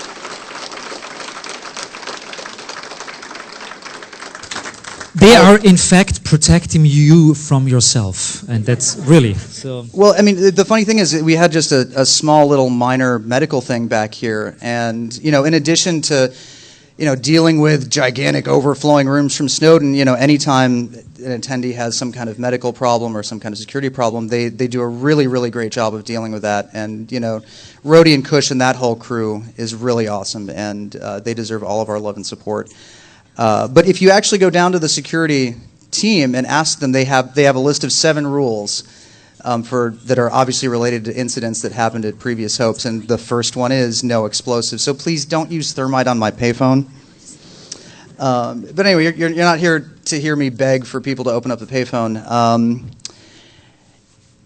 So the name of this talk is Fuck Hacker Fucks. And I forget the second part, but I think you get it from just an audience bashing. You get from the first part. And I've known Johannes I actually met Johannes right here in this room. 2006. In 2006. And you were sitting in the first row, and you're like. And I remember thinking, like, who is this Marxist? And doing all of these things, and then of course since then we've become neo-Marxist, but let's neo-Marxist. Of course, do not call a neo-Marxian Austrian a Marxist Austrian. Yeah. Or I could just call you a German. How about that? At least I'm not from Detroit. The bashing starts! The bashing starts! No, this is good. But I mean, where else did I learn how to use reciprocating saws in subway stations? I mean, anybody from Detroit, because I was thinking just quick audience poll. But I mean, you get the reference. I mean, actually, I don't want to be Cleveland, but that's. Yeah, poor Cleveland. So I think a lot of I actually was hearing hearing earlier on, you know, people would come up to me. They think I know something. I had nothing to do with this conference this year. I decided to take the year off, and people are asking me, "So Nick, what's up with that hacker roast that's happening at 1?" I said, I don't know. I haven't looked at the schedule. I'm trying to get my payphone open. And then I see Johannes, and Johannes says, "Oh, are you coming to my talk at 1?" And I'm like, "Yep, I knew exactly that." So Johannes has a portable microphone. He's going to be doing a very unconventional talk. It's his first talk without slides, actually. Is that right? That's true. That's true. Don't forget. No, unicorns. No, there will be unicorns. I promise you that. No. If we don't have any unicorns by 1:30, we will deliver unicorns. You're not running the conference. You can't offer that. It's the last day of the conference. I can offer whatever I want, because what are you going to do? Come find me tomorrow? All right, so he's going to be going throughout the audience. He has a lot of interesting stuff to say. The room's filling up. You guys know all the rules about aisles and stuff like that. If you have a free seat in the middle of the aisle, compress. Yeah, there's stuff here. Come forward. It might not help you anyway, because I might go to the back, but yeah. Yeah, so if you're at all afraid of Johannes, he might come to you directly. So please, everybody, a huge, gigantic Hope X round of applause for Johannes. Thank you. I'm actually not yet. Everyone, like the last 2 days, people came to me and said, like, I'm looking forward Sunday, the roast, the roast, the roast. I actually don't even know the cultural relevance of what a roast is. I Googled it and like, roasting. It's like when comedians like roast other comedians and this and that. Okay, I'll try my best. I'll try my best to tell you why I all hate you. Or no, actually, I only hate you a little bit. But okay, let's say I'm interested in the great dichotomies of life. I'm interested in black and white and cats and dogs and love and hate. And there's a little bit of hate in here today. The main reason why I'm here is because I've been part of the hacker community, although some people do not consider me part of the hacker community. They just like call me artist. They say, he's just the artist. He's like the crazy Austrian artist. But I've been part of the hacker community for quite some time, and there are some things that I just don't get. I just like, why is it happening all the time in the hacker community for 10 years now or 15 years now, and it's not changing. It's even getting worse and worse and worse and worse. And I want to spit it at you a little bit today. And then I'll feel better and get drunk. Okay, so first of all, the one thing that all hackers and hackresses should read, hacktrices or something, I don't know what the female version, hacktrices, I'll use that, is one book by a great crazy German, and his name is Werner Herzog. Who knows Werner Herzog? Yeah, that's good. I love you already, you fuckers. Okay, so Werner Herzog is a great German director, and he made a couple of really great films, and one of those films is called Fitzcarraldo. You know Fitzcarraldo? Yes. Fitzcarraldo is one of the best films ever made. And the making of Fitzcarraldo. And the making of Fitzcarraldo. And this book in my hand is called Eroberung des Nutzlosen. That sounds like a war camp or something. No, it means... yeah, I'm from Austria. Austria is known for music and mass murder, so there you have it. Eroberung des Nutzlosen means the conquest of the useless. And it's a print of Werner Herzog's diary that he wrote while he shot Fitzcarraldo for like 2 or 3 years. The basic idea of Fitzcarraldo is that there is a guy played by Klaus Kinski, and that guy wants to build an opera house in the middle of the fucking jungle. And there we have the first hacker relevance here, like we are all people who want to build opera houses in the middle of the fucking jungle, yeah? So, some of us fail, some of us not, but that guy wants to build an opera house in the fucking jungle. He wants to do it with the money that he makes with rubber trades, but it doesn't really work. So he needs to drag a big boat, a ship, over a mountain range to another river. And that's the story of the film and how he tries to make money to build an opera house by dragging a ship over a mountain, yeah? And the problem is, or actually the greatness of that film is, that Werner Herzog not only shot a film about that, he did it. He dragged a ship over a mountain range in the middle of the fucking rainforest somewhere, yeah? And that's his diary, how he did that. read it, you will never be the same again, I have to say.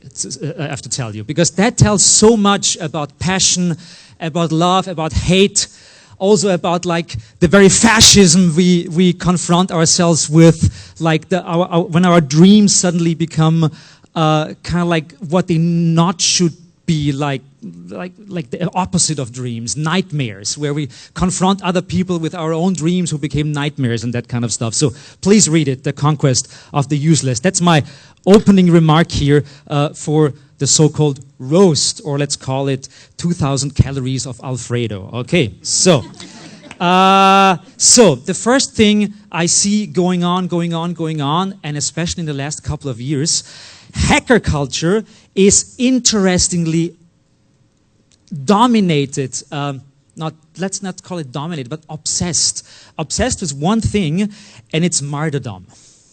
Martyrdom, martyrdom, martyrdom. And martyrdom in a strange combination with stardom. There are people, I mean, you pretty much saw it yesterday with Snowden. Everyone was cramming their stupid bodies into this tiny little room over there to see a virtual presentation of a guy who said the same things that he says all the time. And, you know, yeah. But it's Snowden. It's Snowden. He's Snowden. Snowden, I love you. Make me a child. Really. It's really. The guy's nice. He did great things. But no one in the entire world deserves so much attention, really. No one, yeah? And I'm not saying that because I'm mean. I don't even know Snowden, yeah? I like what he did. The main problem with that kind of discourse, if you have really complex problems in our world, like the stuff with the NSA, like other stuff, we tend as human people to personify discourse. And that's what's most of the time not good for the discourse. It's not good for talking about things by talking about people who talk about things. Because you end up talking about the people, and the people are unimportant. Really, they are.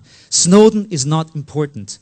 What Snowden did is important, and what it cost.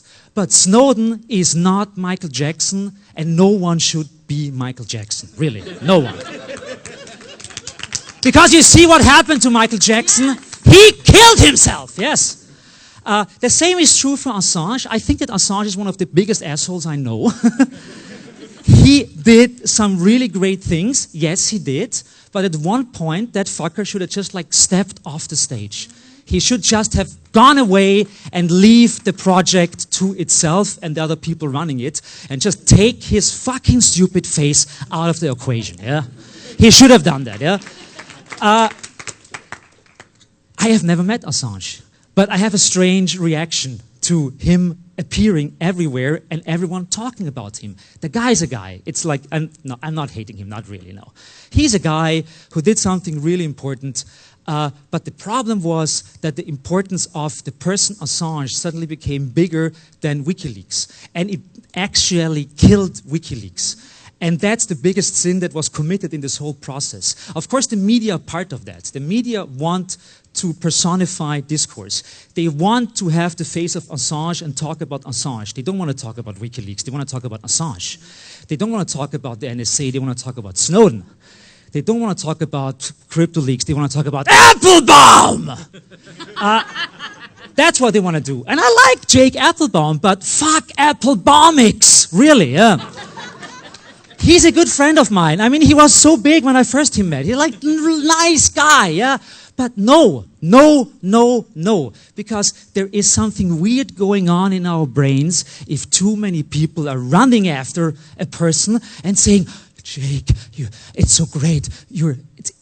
Jake is not Christ, yeah? But some people think that he's Christ. They're almost praying to him, and that's where the whole martyrdom comes in. Martyrdom is something that people really like. They like to be the martyrs. They like to be the ones who have the feeling. It's kind of like an exchange, it's a strange economy. It's like, I'm the martyr. I do all the wonderful things. I get kicked, I get fucked by the FBI and whoever else, but I'm doing it for you. I'm doing it for you. I'm your martyr, and I want to be loved by you. Yeah, and that strange dynamic is going on all the time, everywhere, and it has to be stopped. And it can only be stopped by not running after those people. It's not giving them this, like the whole idea of the yes men is so interestingly contrived, because the biggest yes men are the followers of the yes men. It's almost ironic, yeah. And the same thing is for people who are into dissent. I mean, even the website of Hope is presenting faces. It's presenting faces of people who we should worship because they did something really great. Yes, they did it, but actually the facts are important. What they want to do, the politics is important, and not who did that political thing. To a certain extent, I mean, I don't want to go into details here, but there are many things like that, Martin Luther King Day and that kind of stuff. I mean, we have an urge to do something. We want to thank someone for doing something really great. In the end, some people know Martin Luther King, but they don't know what he did. And that's not how it should happen. 1 second.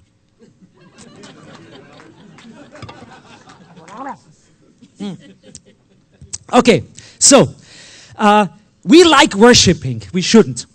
It's a person-centric debate. We discuss the fallacies of people at certain points, like Assange is the best example, when we should talk about the project itself. It's a debate about single people when it should be a debate about content and about theory and about themes. It's actually anti-topic. It's quite easy to not reflect on topics when you talk about people. Dissidents as heroes is okay. I mean, people do great things, and that's perfect. But the problems with the very notion of heroism is a problem. It's a very, I mean, I'm using the term now, and you probably will misunderstand it because I'm a European leftist, but I don't like liberals.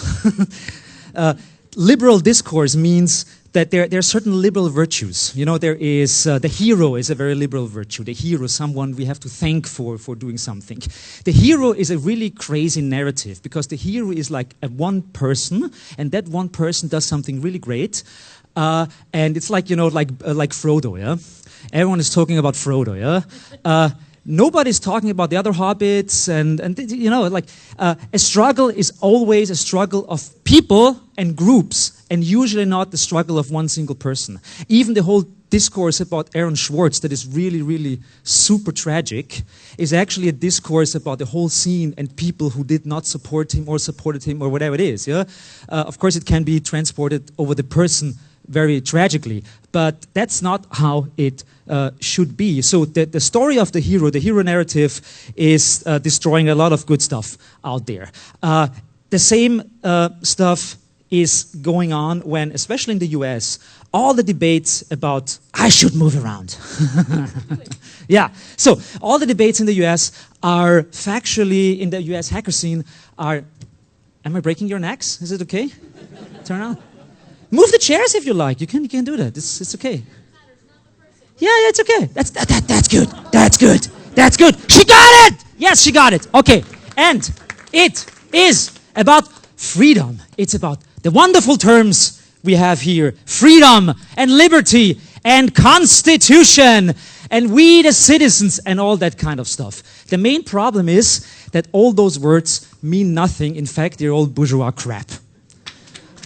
What is liberty? What is a freedom? Where is it? What's a fucking constitution? Can someone really explain what the fucking constitution is to me? The main problem is that we are, especially in the hacker scene, we like to point that out. I am a citizen. The NSA is doing bad things against me. I'm a citizen of the US. Nobody gives a shit, really.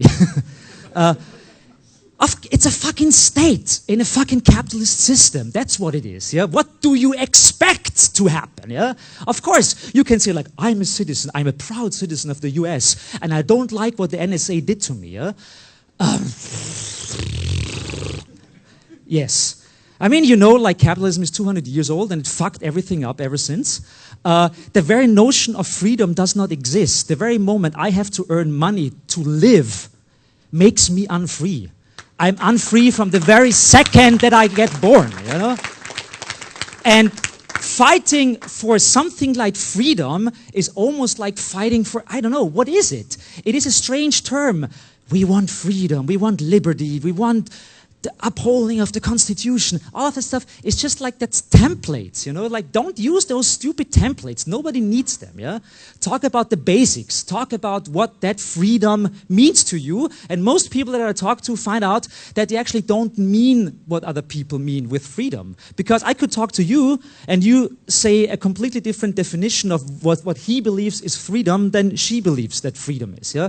And most discourses, especially in the hacker scene, are about words and terms and beliefs, and I could guarantee you half of the people in this room here do not agree with the other half of the room when they talk about terms like liberty and freedom and constitution and rights. I'm pretty sure about that, yeah? So we have to go back to the basics. It's not that easy. It's not that easy, and sometimes hackers make it very easy for themselves. Okay. So the next one is that hackers have a strange ignorance towards history. Many, many, many have. There is a narrow-sightedness, I would call it. Many people, especially young hackers, are not interested in what happened in the 90s, are not interested in what happened in the 70s. The whole debate about hackerspaces, I wrote a stupid pamphlet about it a couple of years ago. Of course, it didn't change anything. But hackerspaces are pretty much as a concept as old as the 1950s and 1960s, yeah? Still, people believe that they are reinventing the wheel. They believe that all the stuff that's happening right now, that like hackerspaces are like sausage fests with like 95% whale fuckers in there, yeah? Male fuckers, not whale fuckers, of course. Whale fuckers maybe, yeah? That's like, I mean, there is a background to that. It's not that that background is naturally rooted in hacker culture. Some of it is, yeah? But I mean, we live in a fucking patriarchy, that's why, yeah? And that's why certain jobs and certain segments of society are highly male-dominated, some are highly female-dominated, and this and that. And that. I'm not even talking about like transgender and oh my God, yeah.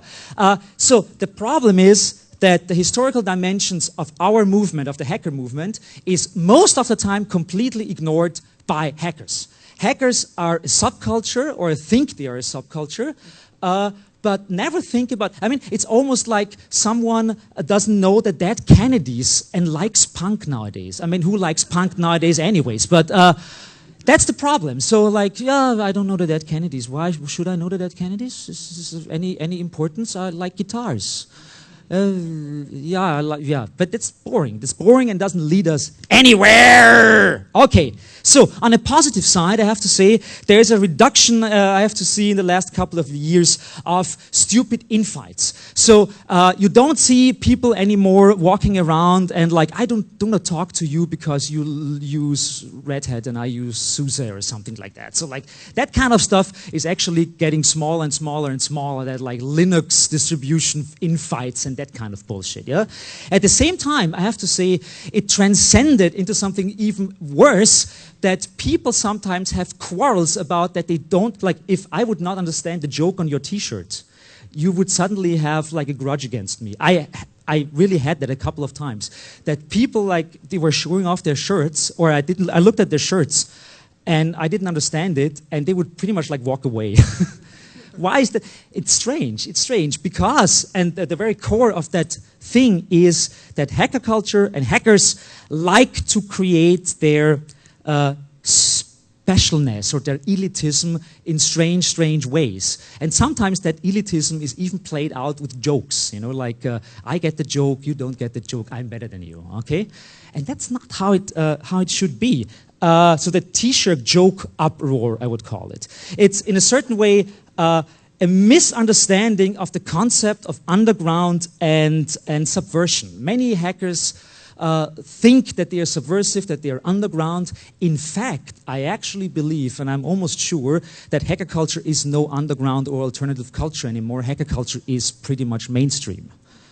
Hacker culture and nerd culture is mainstream. Maybe alternative mainstream, but it is mainstream.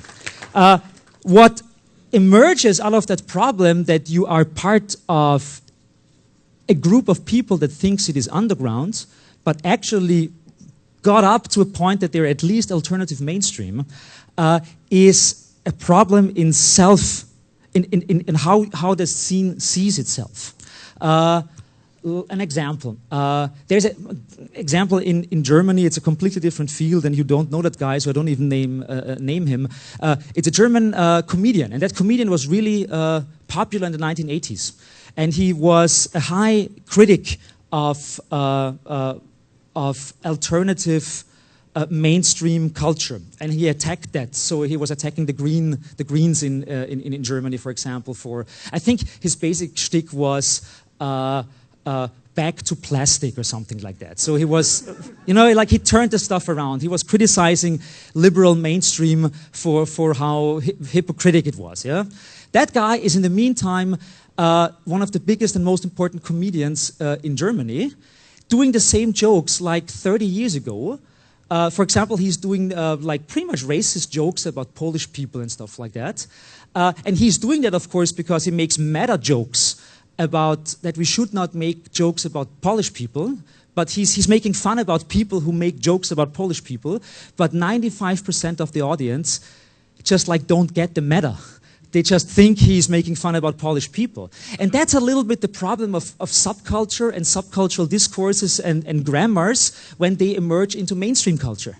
It's that you have to change the perspective how to speak and how to act and what your privilege is. Your privilege check as a subculture is different than when you're actually getting into the mainstream culture. And we are pretty much mainstream. I mean, with like Snowden and Assange and all that stuff going on, the world is looking at us and what we are doing, and we should behave in a way like we are not in a punk club anymore. So if we compare the hacker scene with a punk club, we are not in a punk club anymore, and there are certain rules of behavior and certain rules of how we speak as groups and as individuals in the hacker community. It doesn't work anymore. It doesn't translate anymore. And that translation period is really, really harsh sometimes. Some elements of the whole misogyny and sexism in nerd cultures is part of that scene. The whole debate at the Chaos Communication Congress the last 2 years and DEF CON about creeper cards and all that kind of stuff. I'm not getting into details about that. But the main problem is that if people within the hacker community criticize things within the hacker community, they are being, in a certain way, outcast. They're outcastify people. Yeah? That means, oh, you're criticizing the hacker scene. You are running around with creeper cards. Although those people were part of the scene, suddenly members of the scene said, no, they're not, they're outsiders. So we are part of this group called hackers, and people come into this group and criticize us for things, but they're not even us. So it's kind of like this process of like creating external enemies, and that's quite easy if you have the feeling that you are part of this like elitist small underground culture. It's quite easy to blame people from outside. They are attacking us. People want to destroy our way of life. They want to destroy our beliefs. They want to do this and that and blah blah blah. And of course, most of the time that's just not true. But it's this like standard way that, like, you know, like in the punk club, if like people come into the door and they don't look like punks, the punks will look at them and say like, what the fuck are you doing here? Yeah? In the meantime, so like punks could at the same time not look like punks. You know what I mean? It's like the appearance, how we are, how we behave is not we're not a homogeneous scene. So please be aware of that. Okay. Next one. Oh, thank you. Yeah. To a certain extent, sometimes we're fighting the wrong enemies. So sometimes within the scene, there are things going on that are sometimes worth fighting, but those fights are not being fought because there is a strange, like, no, we shouldn't do that. I mean, I would call that, sometimes we have to stick it to the stall man. Let's call it that way, yeah? So, the way is, sometimes it's really more important to have a discussion within the scene than, like in a political way, it's like people like to run around with big banners saying, I hate George W. Bush. Of course, no problem. Yeah, it's a quite easy way to do that. If people like to criticize stuff that's easy to criticize, and you criticize that stuff easily because you have a consent in the community. Sometimes there is consent in the community and about things, and that's the stuff we like to talk about because we want to like tap on each other's shoulder and say like, ah, that's really nice. It's really great that you also hate George W. Bush. That's great, yeah. Sometimes it's probably better to talk about other things that maybe generate a little bit more drama and friction, but that's, I think, important, and that's why I would call that the Stallman problem. Okay, so the non-reflection of privileges, we definitely still have to talk about that, about ethnical problems, social and class problems, especially also class problems, and the problems of knowledge. Let's call it that way, that hacker culture is a culture that is based on knowing things. We are all people, we're all clever people, we have our levels of knowledge and things that we are pretty much like experts in. A problem emerges if that expertdom is being played out as elitism. And that's like one of the main problems, I think, in hacker culture is that the privilege of knowing something is exploited many, many, many times. So in hacker spaces, I've seen it many times. Hacker spaces should actually work as education centers, where I go because I want to learn something, and people are there that I can learn from, and the other way around. Most of the time, it's the same with like the T-shirt joke. It's like, I'm just taking something really silly. I know Python. Huh? What have you got? Huh? That way, so that this difference of knowledge is not something positive in a way that I know something I want to teach you, and you know something and you teach me, but suddenly it's a currency. It's a currency, and that currency creates mini stars, and that all ends up with Applebaum. No, not really with Applebaum, but you know where I get to, yeah? That you have like a strange form of meritocracy that is based on elitism. Like in Wikipedia, for example, I always say Wikipedia is the world's biggest multiplayer game. And it's about hierarchical elitism. Yeah? Wikipedia does not work because people want to extend the knowledge of the planet. It exists because they want to fuck people over. That's why. It's because there are rules in the game, and you can win the game, and you can outsmart other people and delete other people's pages, etc., etc., etc. So there's a certain gamification going on in Wikipedia, and that same gamification is sometimes going on in the hacker scene, and it ends up in like, look at my schlong! No, it should not happen that way. So there is a certain, I have to say, closeness of hackdom to capitalist structures, of course. I mean, that's important for me because I'm a neo-Marxist, but what can I say? That it is no problem that like a security engineer, for example, is working for Google and at the same time is writing codes for the community and for the hacker scene.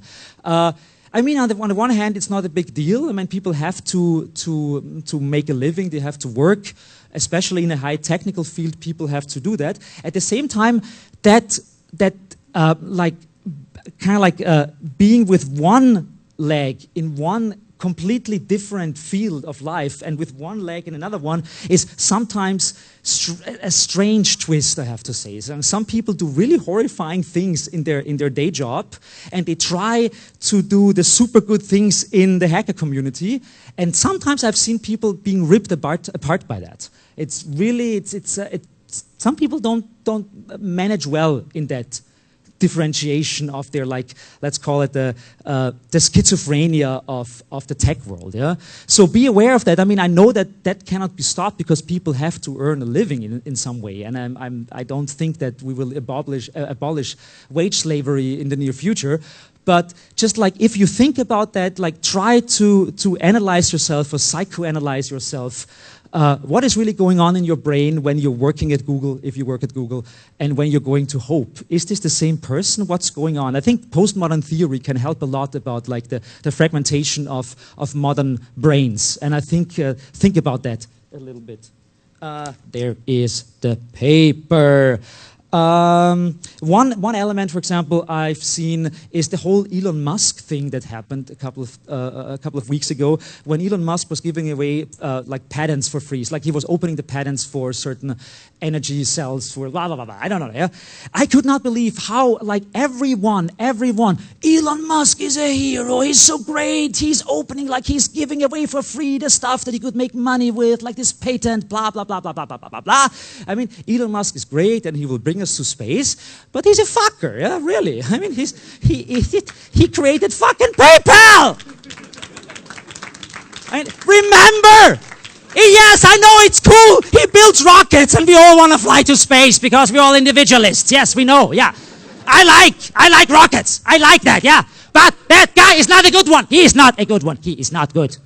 That doesn't mean that NASA is good, yeah. But he's not a good one, yeah. Okay, so please tame it down a little bit. When someone does something that fits into your mind and into your belief system, but not really, no, that guy gave away a patent. But most of the time, I think you would not agree with what he thinks and does, okay? So please be aware that it's just like, I would call it, sometimes alliances suck, and don't go into those alliances, even if it's only in your brain, yeah? Elon Musk is not cool just because he gave a patent away for free, okay? In the same way like Greenwald, for example. Greenwald, nice guy, does great things. At the same time, that guy is a blatant, open perpetrator because he thinks that the wall between Mexico and the US is necessary and he's defending it. I mean, I'm not for a wall between Mexico and the US. I'm against walls. I'm an anti-nationalist. And in the same way, so that stuff, I mean, Greenwald, nice, yeah? But please, the whole martyr thing and the whole stardom thing, like, no. Please disagree with the people that you like as often as possible. Challenge them, yeah? Like, so if Greenwald is doing one of his interview sessions again or this and that and blah, blah, blah, it's just like ask about the wall. Tell me about the wall. And yeah, so, okay. So there are sometimes very monothematic causal chains that I really don't get. And that's maybe also related to the whole thing of like no history or historylessness, or people are not interested in complex things that go on, and sometimes it's really just easier to believe that 9/11 was an inside job. No, it was not. But you know, we like easy solutions and we like to form alliances with people we should actually sometimes not do. Even now, I'll just like say it again. I know that Israel can be really fucky, yeah? But that's not why you should be on the side of Hamas, you know. You know, that's the point, yeah. It's just like no, this weird liberal brains do weird things, and I do not understand them sometimes. Okay, so misogyny and exclusionism, check. Especially hackerspaces, check. Information-based economy, I talked about that a little bit. It's not about education, it's about elitism. Break it down. Teaching versus show-off, I already talked about that before. The sloppiness of definitions. I like definitions because without definitions, we are in the vast field of the structurelessness, the tyranny of the structurelessness. For example, for me, there is a significant difference between a hackerspace, a makerspace, a fab lab, and a co-working space. There is a difference, yeah. There is a difference. And no, it's not the same thing. It's not the same thing to call it a makerspace than calling it a hackerspace, or calling it a fab lab, or, my God, a co-working space. Don't touch that name. Don't touch it. Please do not, yeah. They're different things. It's just like, it's like saying like, yeah, you know, like, Marxism is like, I don't know, what? Yeah, something. It's probably more like Trotskyists are not Leninists or something like that, but that would be a little bit more to debate right now. But anyhow, what I mean with that is, please be careful in your discussions and how you present yourself, because everything you say is generating an effect. One example, we would not have the debate about privacy and email if email would have been called e-postcards from the very beginning. You know, that's the problem. By calling something, you evoke an image in your mind, and mail is something that's protected. But no, I mean, there is a difference between mail and email, yeah? And just by calling it email doesn't mean, like, people think that email is secure, but of course it's not. But people think it's secure because it's called email. Or the same thing, like global warming. If we would have called it atmosphere cancer from the very beginning, we would not have the debate right now. So be careful how you call things, because that stuff might stick forever, yeah? Like that stupid term of the black hole. Yeah, someone came up with the term black hole. It's not black, you know, it's whatever, yeah? So, especially in a field like yours, where every day stuff is being created, invented, named, just like don't call it Doge something. But like think about what the name of something means to people and what it conveys and what it will probably mean in 10 years and not now, okay? So I know memes are really nice and so, but I know that dogs will be really nice still in 10 years, but I know, yeah. Okay, good. Well, what do we have here? The sloppiness of definitions in all forms. The generational change I've seen, like coming to Hope, for example, in the last 10 years, there's something going on that there is, like new people are coming in, and new people, young people, are adopting bad patterns that are emerging, and let's say that way. I think that the hierarchies in the hacker scene are generally, they were pretty flat, just like 15, 20 years ago, but because there are more people and because people like to organize themselves, the hierarchies are getting a little bit more steeper. That's also related to the whole elitism thing and that I know more than you and blah, blah, blah. Try to fight it as much as possible. I know that there are certain things, certain hierarchies have to be kept up, and it would be bad to not keep them because then we end up in the tyranny of the structurelessness. That's actually a term from the 1970s feminist movement, where feminist groups were falling apart because they couldn't agree on rules and rule sets. And because they tried to kind of like ban the man because they thought that having rules in a group would actually mean that we invited the man into our group. But that's not true. I mean, people need certain rule sets, need certain sets of behaviors. And if those behaviors are broken in some way, then of course we can negotiate about that, but it's okay to have structures. That's not a big problem. Some hierarchies and some structures that just emerge are bad. And that should not happen. And I've seen many, many young people run around and ask for this and do that and blah, blah, blah, blah, blah. And some of them, like sometimes they ask crazy things that I do not know why they're asking. Also, for example, in the Viennese hackerspace, there are sometimes 15, 16-year-old people coming, and they are adopting behaviors and things that are not inherent in the scene, that should not be part of the scene, that are just like strange side effects that I'm criticizing, but they believe that is how the hacker scene works. And they adopt that and they keep on breeding it, let's call it that way. So think about the stuff that you're doing wrong and try to not teach people who come into the scene the same wrong beliefs and the same wrong things, yeah? Sometimes, of course, you have to be self-aware about that kind of stuff, yeah? But still, you are really teaching the next generation of people of our community, and sometimes you're doing it wrong, and that's not good. How much time do I have left, actually? I don't know. Okay, I'm ready. I'm going fast. Anti-theory. I don't get why so many hackers are so anti-theory. Is anyone actually in here, like, please, who says, like, I don't know, I'm not interested in theory. I don't think that theory helps me in my life and helps the hacker community. Anyone here? Please do so, if you think so. What? I mean, okay, good. A solutionist. He is a solutionist. I think it's way more here, and you just don't know what I'm speaking of, I guess.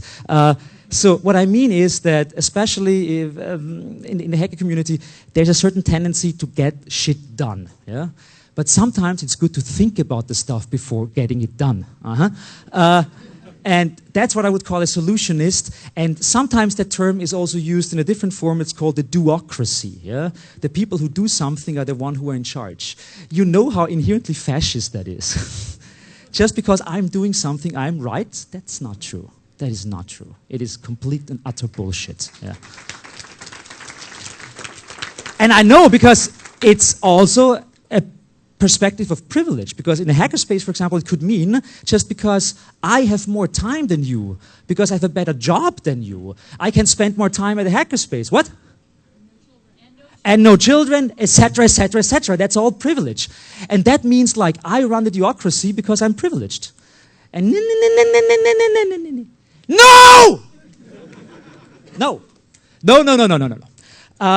So solutionists mean like sometimes really read Foucault sometimes, please. Who has read Foucault here? Good, good, good, good, good, good, good, good. Do it. I'm not talking about Foucault and his fucking pendulum, you know, that's a different Foucault, yeah? I'm talking about Michel Foucault, a French philosopher, who did a lot of research and thinking about power structures and hierarchies and the state of, primarily, of course, like France and the Western society in the 70s, because he died in the early 1980s. But still, Foucault has a couple of really good points that would solve many, many of our problems here in hackerspaces, in the community, if we would all have read it. So, I mean, I think there should be something like a mandatory reading list of theory for every hacker and hacktress out there, I think. There are like probably 20 books. And it probably takes you like half a year to read them, but you should. And I might at one point just like make that list and spit it in your face. But I was always thinking you can find it yourself. I want to let you do it yourself, but I think I have to do that. And I don't like it, but whatever, yeah? So, anti-theory, reflection is bad, a dead end of awareness, blah, blah, blah, blah, blah. But drama is important. I know that many people here don't like drama, and there's always the whole thing like noise bridge is horrible, horrible, horrible, noise bridge. You have all the drama all the time, and the drama, drama, drama, drama. I think most of the time, when something is called drama, it just means that someone who doesn't think the topic is important is calling it drama. If there is like some misogyny going on, oh, drama, drama, drama, yeah.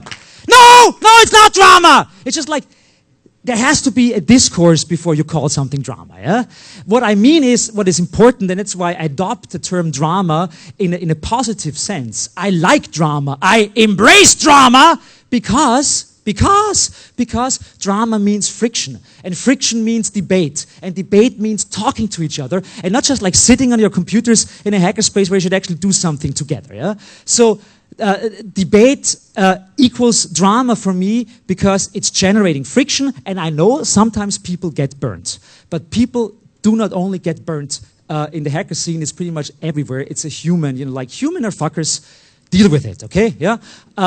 Sometimes you have to deal more with it than other times, but just see that you are people within a social field, and I know for many people that social field is a conundrum, and they do not understand it. It's not even an excuse to say that that you have Asperger's or something like that. Sometimes not even like non-Aspergers don't understand what's going on, but just like deal with it, you know. Kristen Stubbs gave a great talk yesterday about her being a sex geek. It's like, just like sometimes think about, just behave in a normal way and deal with people in a normal way that you would, you know, it's not that hard. Just like, hello. No? The first step. Not, no. Good. Okay. Hello. Hello is a good start. So drama is important because it's dynamic, and what we need in the scene is dynamics. It's not a problem that some people don't like a hackerspace, create their own hackerspace, have a feminist hackerspace, whatever it is. That's all emergence out of drama, out of friction, because you never know. Like in Vienna, for example, there is a new feminist hackerspace, and most of those members of the feminist hackerspace are actually returning to the other hackerspace now, because they are actually missing the debate. They are missing that they can change a system from within and are trying to do that. So just because there is like splitting up of groups or something like that, that's not per se a problem. The problem emerges if the solidarity between those groups completely evaporates. So you can have a different task, you can have different important things in your life, but just like keep in mind that, I mean, individualism is really nice and really important, especially in the US, but there is also solidarity, and solidarity is one of the founding moments, I think, of hacker culture. We are a group that is dependent on each other. And do not forget that. We are almost a union for the good in the world, so please do that. Please, please do that. So, drama, blah, blah, blah, blah, blah, the Chinese, the blindness of the peers, let's call it that way, that's a side effect, and a bad effect of that is that try to not see the peer group you're in as something so important that you abandon other things. So like kind of like the whole Nazi problem, you know. The völkische movement. We should not be a völkische movement. So it's just because you're part of a scene doesn't mean you have to defend that scene at any cost. You should not do that. Yeah. Okay. I mentioned that before in the case of like the creeper card incidents and all that. Even calling it creeper card incidents is really strange, actually. Yeah? But 5 minutes, okay. So be aware that there should be active dissent within the community, and not just like, we're not dissenting as a community against the evil in the world. Sometimes the evil in the world is right in our midst, and we should sometimes see that. Sometimes it's even ourselves, and we don't see it. So if someone criticizes you for something that you did, don't just like freak out and say like, no, you're wrong, and I do whatever I like. And I know it, like, some hackers think they are the big anarchists of the world, and then they're just like stupid libertarians. It's always, whatever. So reputation in the hacker scene is, to a certain extent, everything, and also nothing. So don't be so keen on your high reputation. Individualism is good, but don't forget solidarity. I mentioned that already. And as my last point is, I know we can have lots of debates. I mean, I have a different political view than many of you probably have. I think that the one thing, I mean, he's a good friend of mine, but I still would call it the Bre-Pettism. It is like, try to be not too ideologically flexible in your belief system. So try to stick with what you're doing. Yeah. I mean, of course, everyone can change his or her mind whenever they like to. Yeah.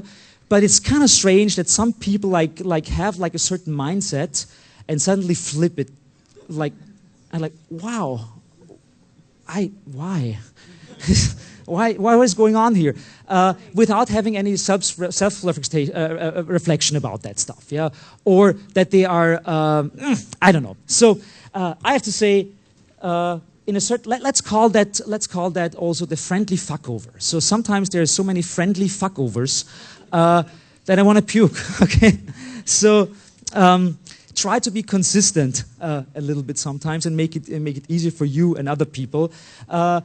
Especially that's connected to the whole reputation thing. Like I understand if people want to make money. I understand that people want to create companies and this and that and blah, blah, blah. I understand that people want to protect things they created. But if you create something as part of a group, especially, for example, a hackerspace or an open source project, I mean, please have a debate internally. We all know that the open source scene and certain like collective processes, yeah, collective processes create friction in the sense of that people usually do not talk about who owns it. You know, of course, officially nobody owns that. Nobody owns an open source project, but people in their minds and in their thinking of it and how they perceive a project have a clear vision of that. Many people say like, I did most of that fucking kernel. Yeah? And the problem starts if another person says like, no, you didn't. Yeah? So really, like economy, especially economy of like social economy, is important. And talk about that beforehand. Because that stuff ends up in fights that are really horrifying and don't help anyone, is sometimes killing really wonderful projects. If you deal with that beforehand, it's almost like having sex. It's good to talk about something before you have sex. Well, while having sex, finding out that the other person does not want to be strangled, you might run into difficulties. So, before you start an open source project or any kind of collaborative project, talk about if the people want to get strangled. Yeah? Set up a rule set. How you are going to do that. It's so important. That's one of the most important things you can do in an open source project, is talking about who wants to invest, what time, what energy, how should the project end up, how much time do we give each other. You know, everything that should take 2 days takes 2 years. It's, you know, yeah, that kind of stuff. So please, I think I'll end here with my little rant, and thank you that you're still here and don't feel too offended, hopefully. Thank you very much.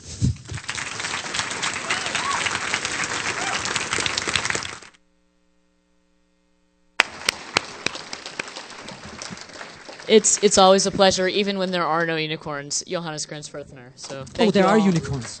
I need to send you my talk. We were totally talking about the same stuff, from Stallman to Pettis to everything. It was really funny. So, yeah, we were. That's probably just because we're both Marxists. I don't agree with you on Foucault, though. We had a theoretical argument. Who would you put on your reading list? Latour. Latour! Latour! Probably Desserteau. Also that French fucker! Desserteau as well. Bitches don't know about my theories, bitches! La voiture rouge! I'm really big into introducing the word fuck into academic discourse as much as is humanly possible. But that's why I'm not in academia anymore. They didn't want me. Stick around. We got some more. No, we could continue. I just think that Foucault doesn't really have. He doesn't allow for agency. Where is his allowance for agency? But what's really important about Foucault is like the whole discourse about power and power structures. It's true. It's useful. It's really wonderful and really useful. But we must not treat it as inescapable, I think, at any point in time. And actually, it's more Desserteau who comes out against Foucault, because Desserteau says you can always poach at the edges of the king's domain. Okay, you can always poach. We should have a date at Olive Garden. We should have a date at Olive Garden. Best place for academic discourse. I need to write that. What was it that he said a second ago? Like, when you start an open source project, find out if your partner wants to be strangled.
Thank you. Thank you. Is T Profit in the room? Do we have a T? There's T Profit. All right. That wasn't me. There's some sort of rumbling. I think what we have on the wheels of steel on the decks right now is a lot of open source music, because I think we decided that when our videos get put up on YouTube, we don't want them being taken down for stupid copyright claims. So you might inquire if you like what you've been hearing. Ask what it is. Go support some open source musicians. I certainly do. I think they're great. So that's the thing. What? Maybe go ask the AV guys. Like, stop by the AV booth if there's a little space around them. You know, let them do their jobs, because they're good folks and they need to get things done. Your laptop. Do you have a? Let's see. Do we have the cord for you? It's here. There we go.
Okay.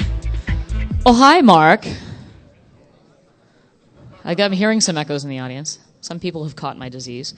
Our next speaker has been writing the Telecom Informer column for 2600 magazine for 22 years. He has been recently working on a blog entitled C31B, and so he's going to be talking to us about how to hack travel. T-Profit.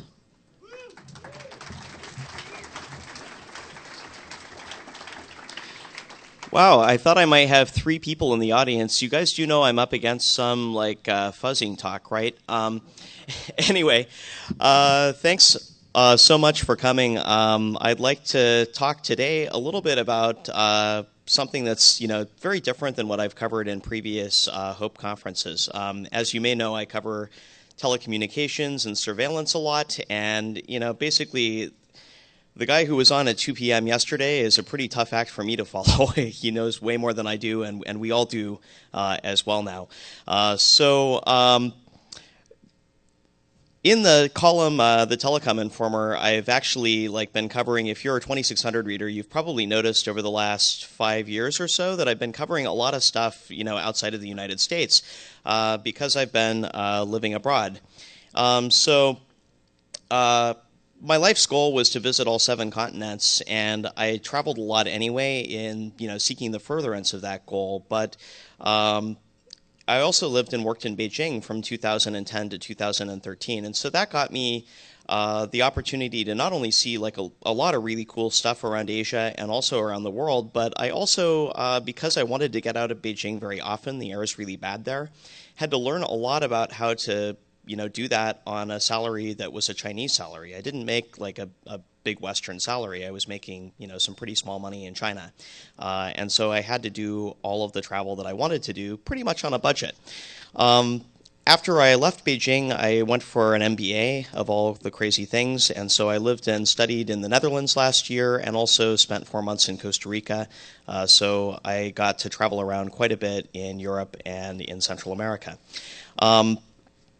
And one thing that, really I'd like to speak to anybody here who's, 18 years old and has never, left the country, really. My first big international trip was a mistake fare. I went to Japan when I was a freshman in college. I told my roommates that I was going to Japan for the weekend, and they all thought I was kidding. And actually, I did go to Japan. And it was $200. It was $299 Canadian. That's back when $1 US bought you, $1.50 Canadian. And that was actually a really eye-opening experience. I mean, the fact that you can actually travel for little or nothing if you just think like a hacker. So this is a map of where I've gone so far in 2014. I am not really happy about my carbon footprint, but I have managed to see quite a bit so far. This is my first round the world trip this year. I have another one scheduled in a couple of months that cost me very little. It was $219 roughly all in. So some interesting places I've been. I don't really hopefully need to establish a lot of credibility around this, but in case you don't know me, I've been everywhere from Toadsuck, Arkansas, that's a real place, to Antarctica, and of course I've spent a lot of time, although not nearly as much time as Edward Snowden, in the Sheremetyevo airport transit zone. So, pictures are worth 1,000 words. It's really fun to hang out with penguins, and here's me with a North Korean admiral, of all things, in Pyongyang.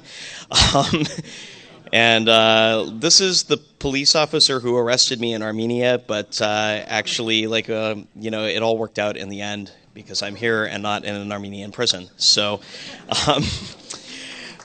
what is travel hacking? So travel hacking is really, I view it pretty broadly. If you're doing something that most people don't do when they travel, well, you mind if I adjust this microphone?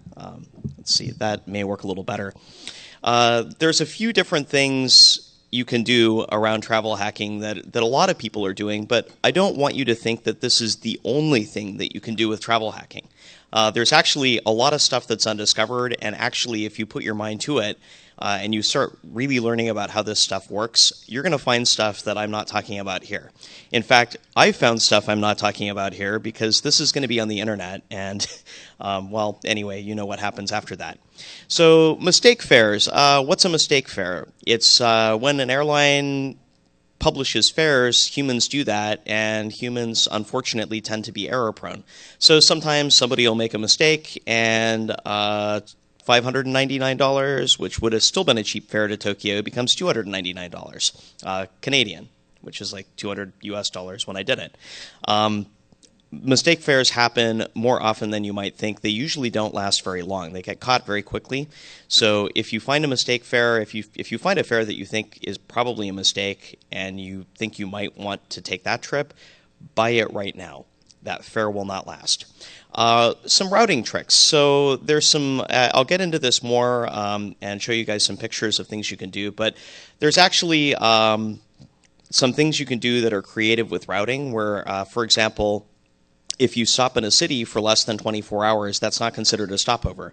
So if you're flying Cathay Pacific, you can have a whole day in Hong Kong if you plan your flights right. That's a routing trick, and it actually would cost you a lot of money for a stopover if you had a 24-hour or greater stopover. So, you know, that's just one example of routing tricks. There are others that you can do. Frequent flyer program loopholes. So there are a lot of ways to get miles that aren't necessarily what the airlines actually had in mind. And if you follow the rules and you don't commit any fraud, you actually can rack up a huge number of miles, which many people think are useless, but actually they're pretty useful. By the way, for those of you guys in the back, there's a ton of, well, there's a few seats in the front, so, you know, feel free to move up if you'd like. Credit card bonuses. So if you sign up for a credit card, yeah, that's probably around the right number of people for the seats we've got. So credit card bonuses. If you sign up for a new credit card, a lot of the time you can get some bonus miles. Banks are trying to hit numbers, which is something I learned a lot about in business school. And so if you look toward the end of business quarters, there are sometimes some fairly crazy deals that you can get, you know, for frequent flyer bonus miles, but you have a very limited time to sign up for them. And, you know, there's really, like I said, a lot more. Think like a hacker when you're approaching travel. I know that's like a dangerous thing to say, right? Because, you know, given the security climate around travel, thinking like a hacker can sometimes get you in trouble. But when it comes to getting a good deal, you're not going to get in any trouble, and you might actually be able to visit somewhere really cool. So what do I think makes a really awesome travel hack? Something that allows you to travel for little or nothing, I think, is a really awesome hack. Now, one thing you'll find if you go searching around for travel hacks on your favorite search engine is a lot of hacks that I don't think are really hacks. They're fake hacks. Even airlines publish them and call them hacks. You know, they have guerrilla marketing teams. So something that makes you pay more isn't a hack. Actually, so, you know, you get an upgraded room or whatever if you pay a higher price, or you may get an upgraded room because May is like the king of weasel words when it comes to the travel industry. Those things aren't hacks. Little or nothing, you know, that's my baseline. Yours may be different. I know a lot of people think I'm crazy to fly around in economy class the way that I do, and they would never consider anything other than a lie flat seat, octal. But you know, for most of us, travel in the back of the plane is okay, and if you're doing it for free, that's even better. So another awesome thing that makes an awesome travel hack is a travel hack that you can't actually get in trouble for or be taken away from you. And so what do I mean by that? It's legal under the contract and it's legal under the rules, so it can't actually be rescinded later. So one thing that airlines love to do is if there's a mistake, they try any possible way to weasel out of actually having to honor the deal. And this is, you know, something that if you wanted to get out of a contract with an airline, you wouldn't be able to do. So don't feel bad if you find anything that's completely legal under the contract that you can hold an airline to. So what's legal under a contract, generally speaking? Sometimes every airline publishes this thing called a contract of carriage, and it's pages and pages and pages, and most of it is, you know, references other parts of the same contract, and it's really confusing. And things tend to be pretty broadly worded in it. So essentially a contract of carriage says We can do whatever the hell we want anytime we want, and so you can't really rely on their contract of carriage to account for much in most cases. But there is something that's really important in the contract of carriage that actually does matter, and that's you're going to pay us money, and we're going to give you transportation to the place that you paid us money to take you to. That's essentially what the contract, what they have to give you in the contract. They may actually take you on different flights or send you on a different airline or send you on a different day even. But they do have to give you transportation in exchange for the money that you gave them. So as long as the fare is at least $1, then basically you entered a contract. That contract of carriage applies. So if they try to say it was a misprint or something, well, it's plausible that fares are $1, like they actually are in Europe on a fairly regular basis, plus a whole bunch of fees. But, airlines here have a whole bunch of fees too. So maybe they're running a promotion. You don't have any, it's not credible to say that it was a misprint anymore if the fare was $1 or more. So you can actually hold them to it.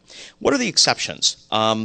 Well, if it's a frequent flyer program hack, there was one with United where people were buying tickets that, business class tickets to Europe for far more miles than they were supposed to be. Well, miles are a different ballgame because those are entirely administered by the airline. They can essentially do whatever they want. So if there's a misprint in a frequent flyer program, probably the airline is fully within its rights not to honor it, and generally they won't if they find out. So keep it below the radar. Don't go bragging on the internet if you find some crazy frequent flyer hack, and there are crazy frequent flyer hacks out there. I'm using one to Turkey, which probably I shouldn't talk about in more detail. Don't want to take it away. It's not illegal to do these things because, if they publish something and it's a misprint and you buy it, that's you haven't committed any crime, but they might take away your ticket and just refund your miles, and they can totally do that. But when you paid cash money for a ticket, there's no getting out of it. Like if you want to get out of that $150 change fee or now $250 change fee, or with Delta fully non-refundable, not even with a change fee, you can't get out of it. So don't let them get out of the mistake that they made. Another criteria for awesome travel hacks, something that isn't well known.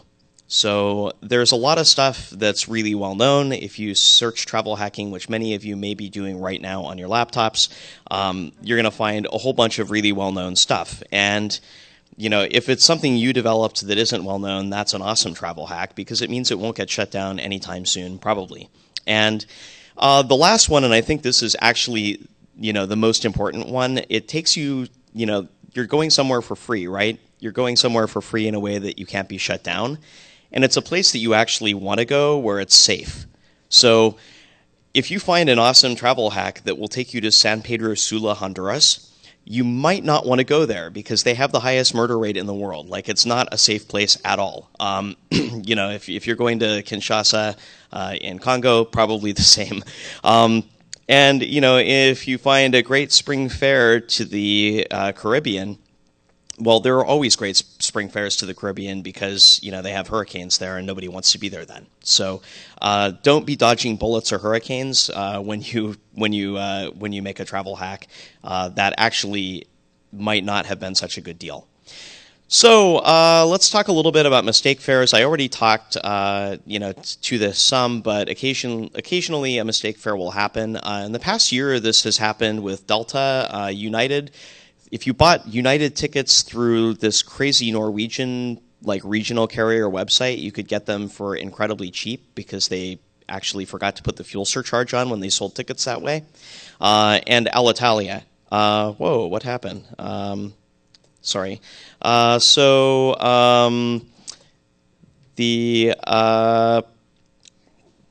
Alitalia fare was one that I took advantage of for the round the world trip.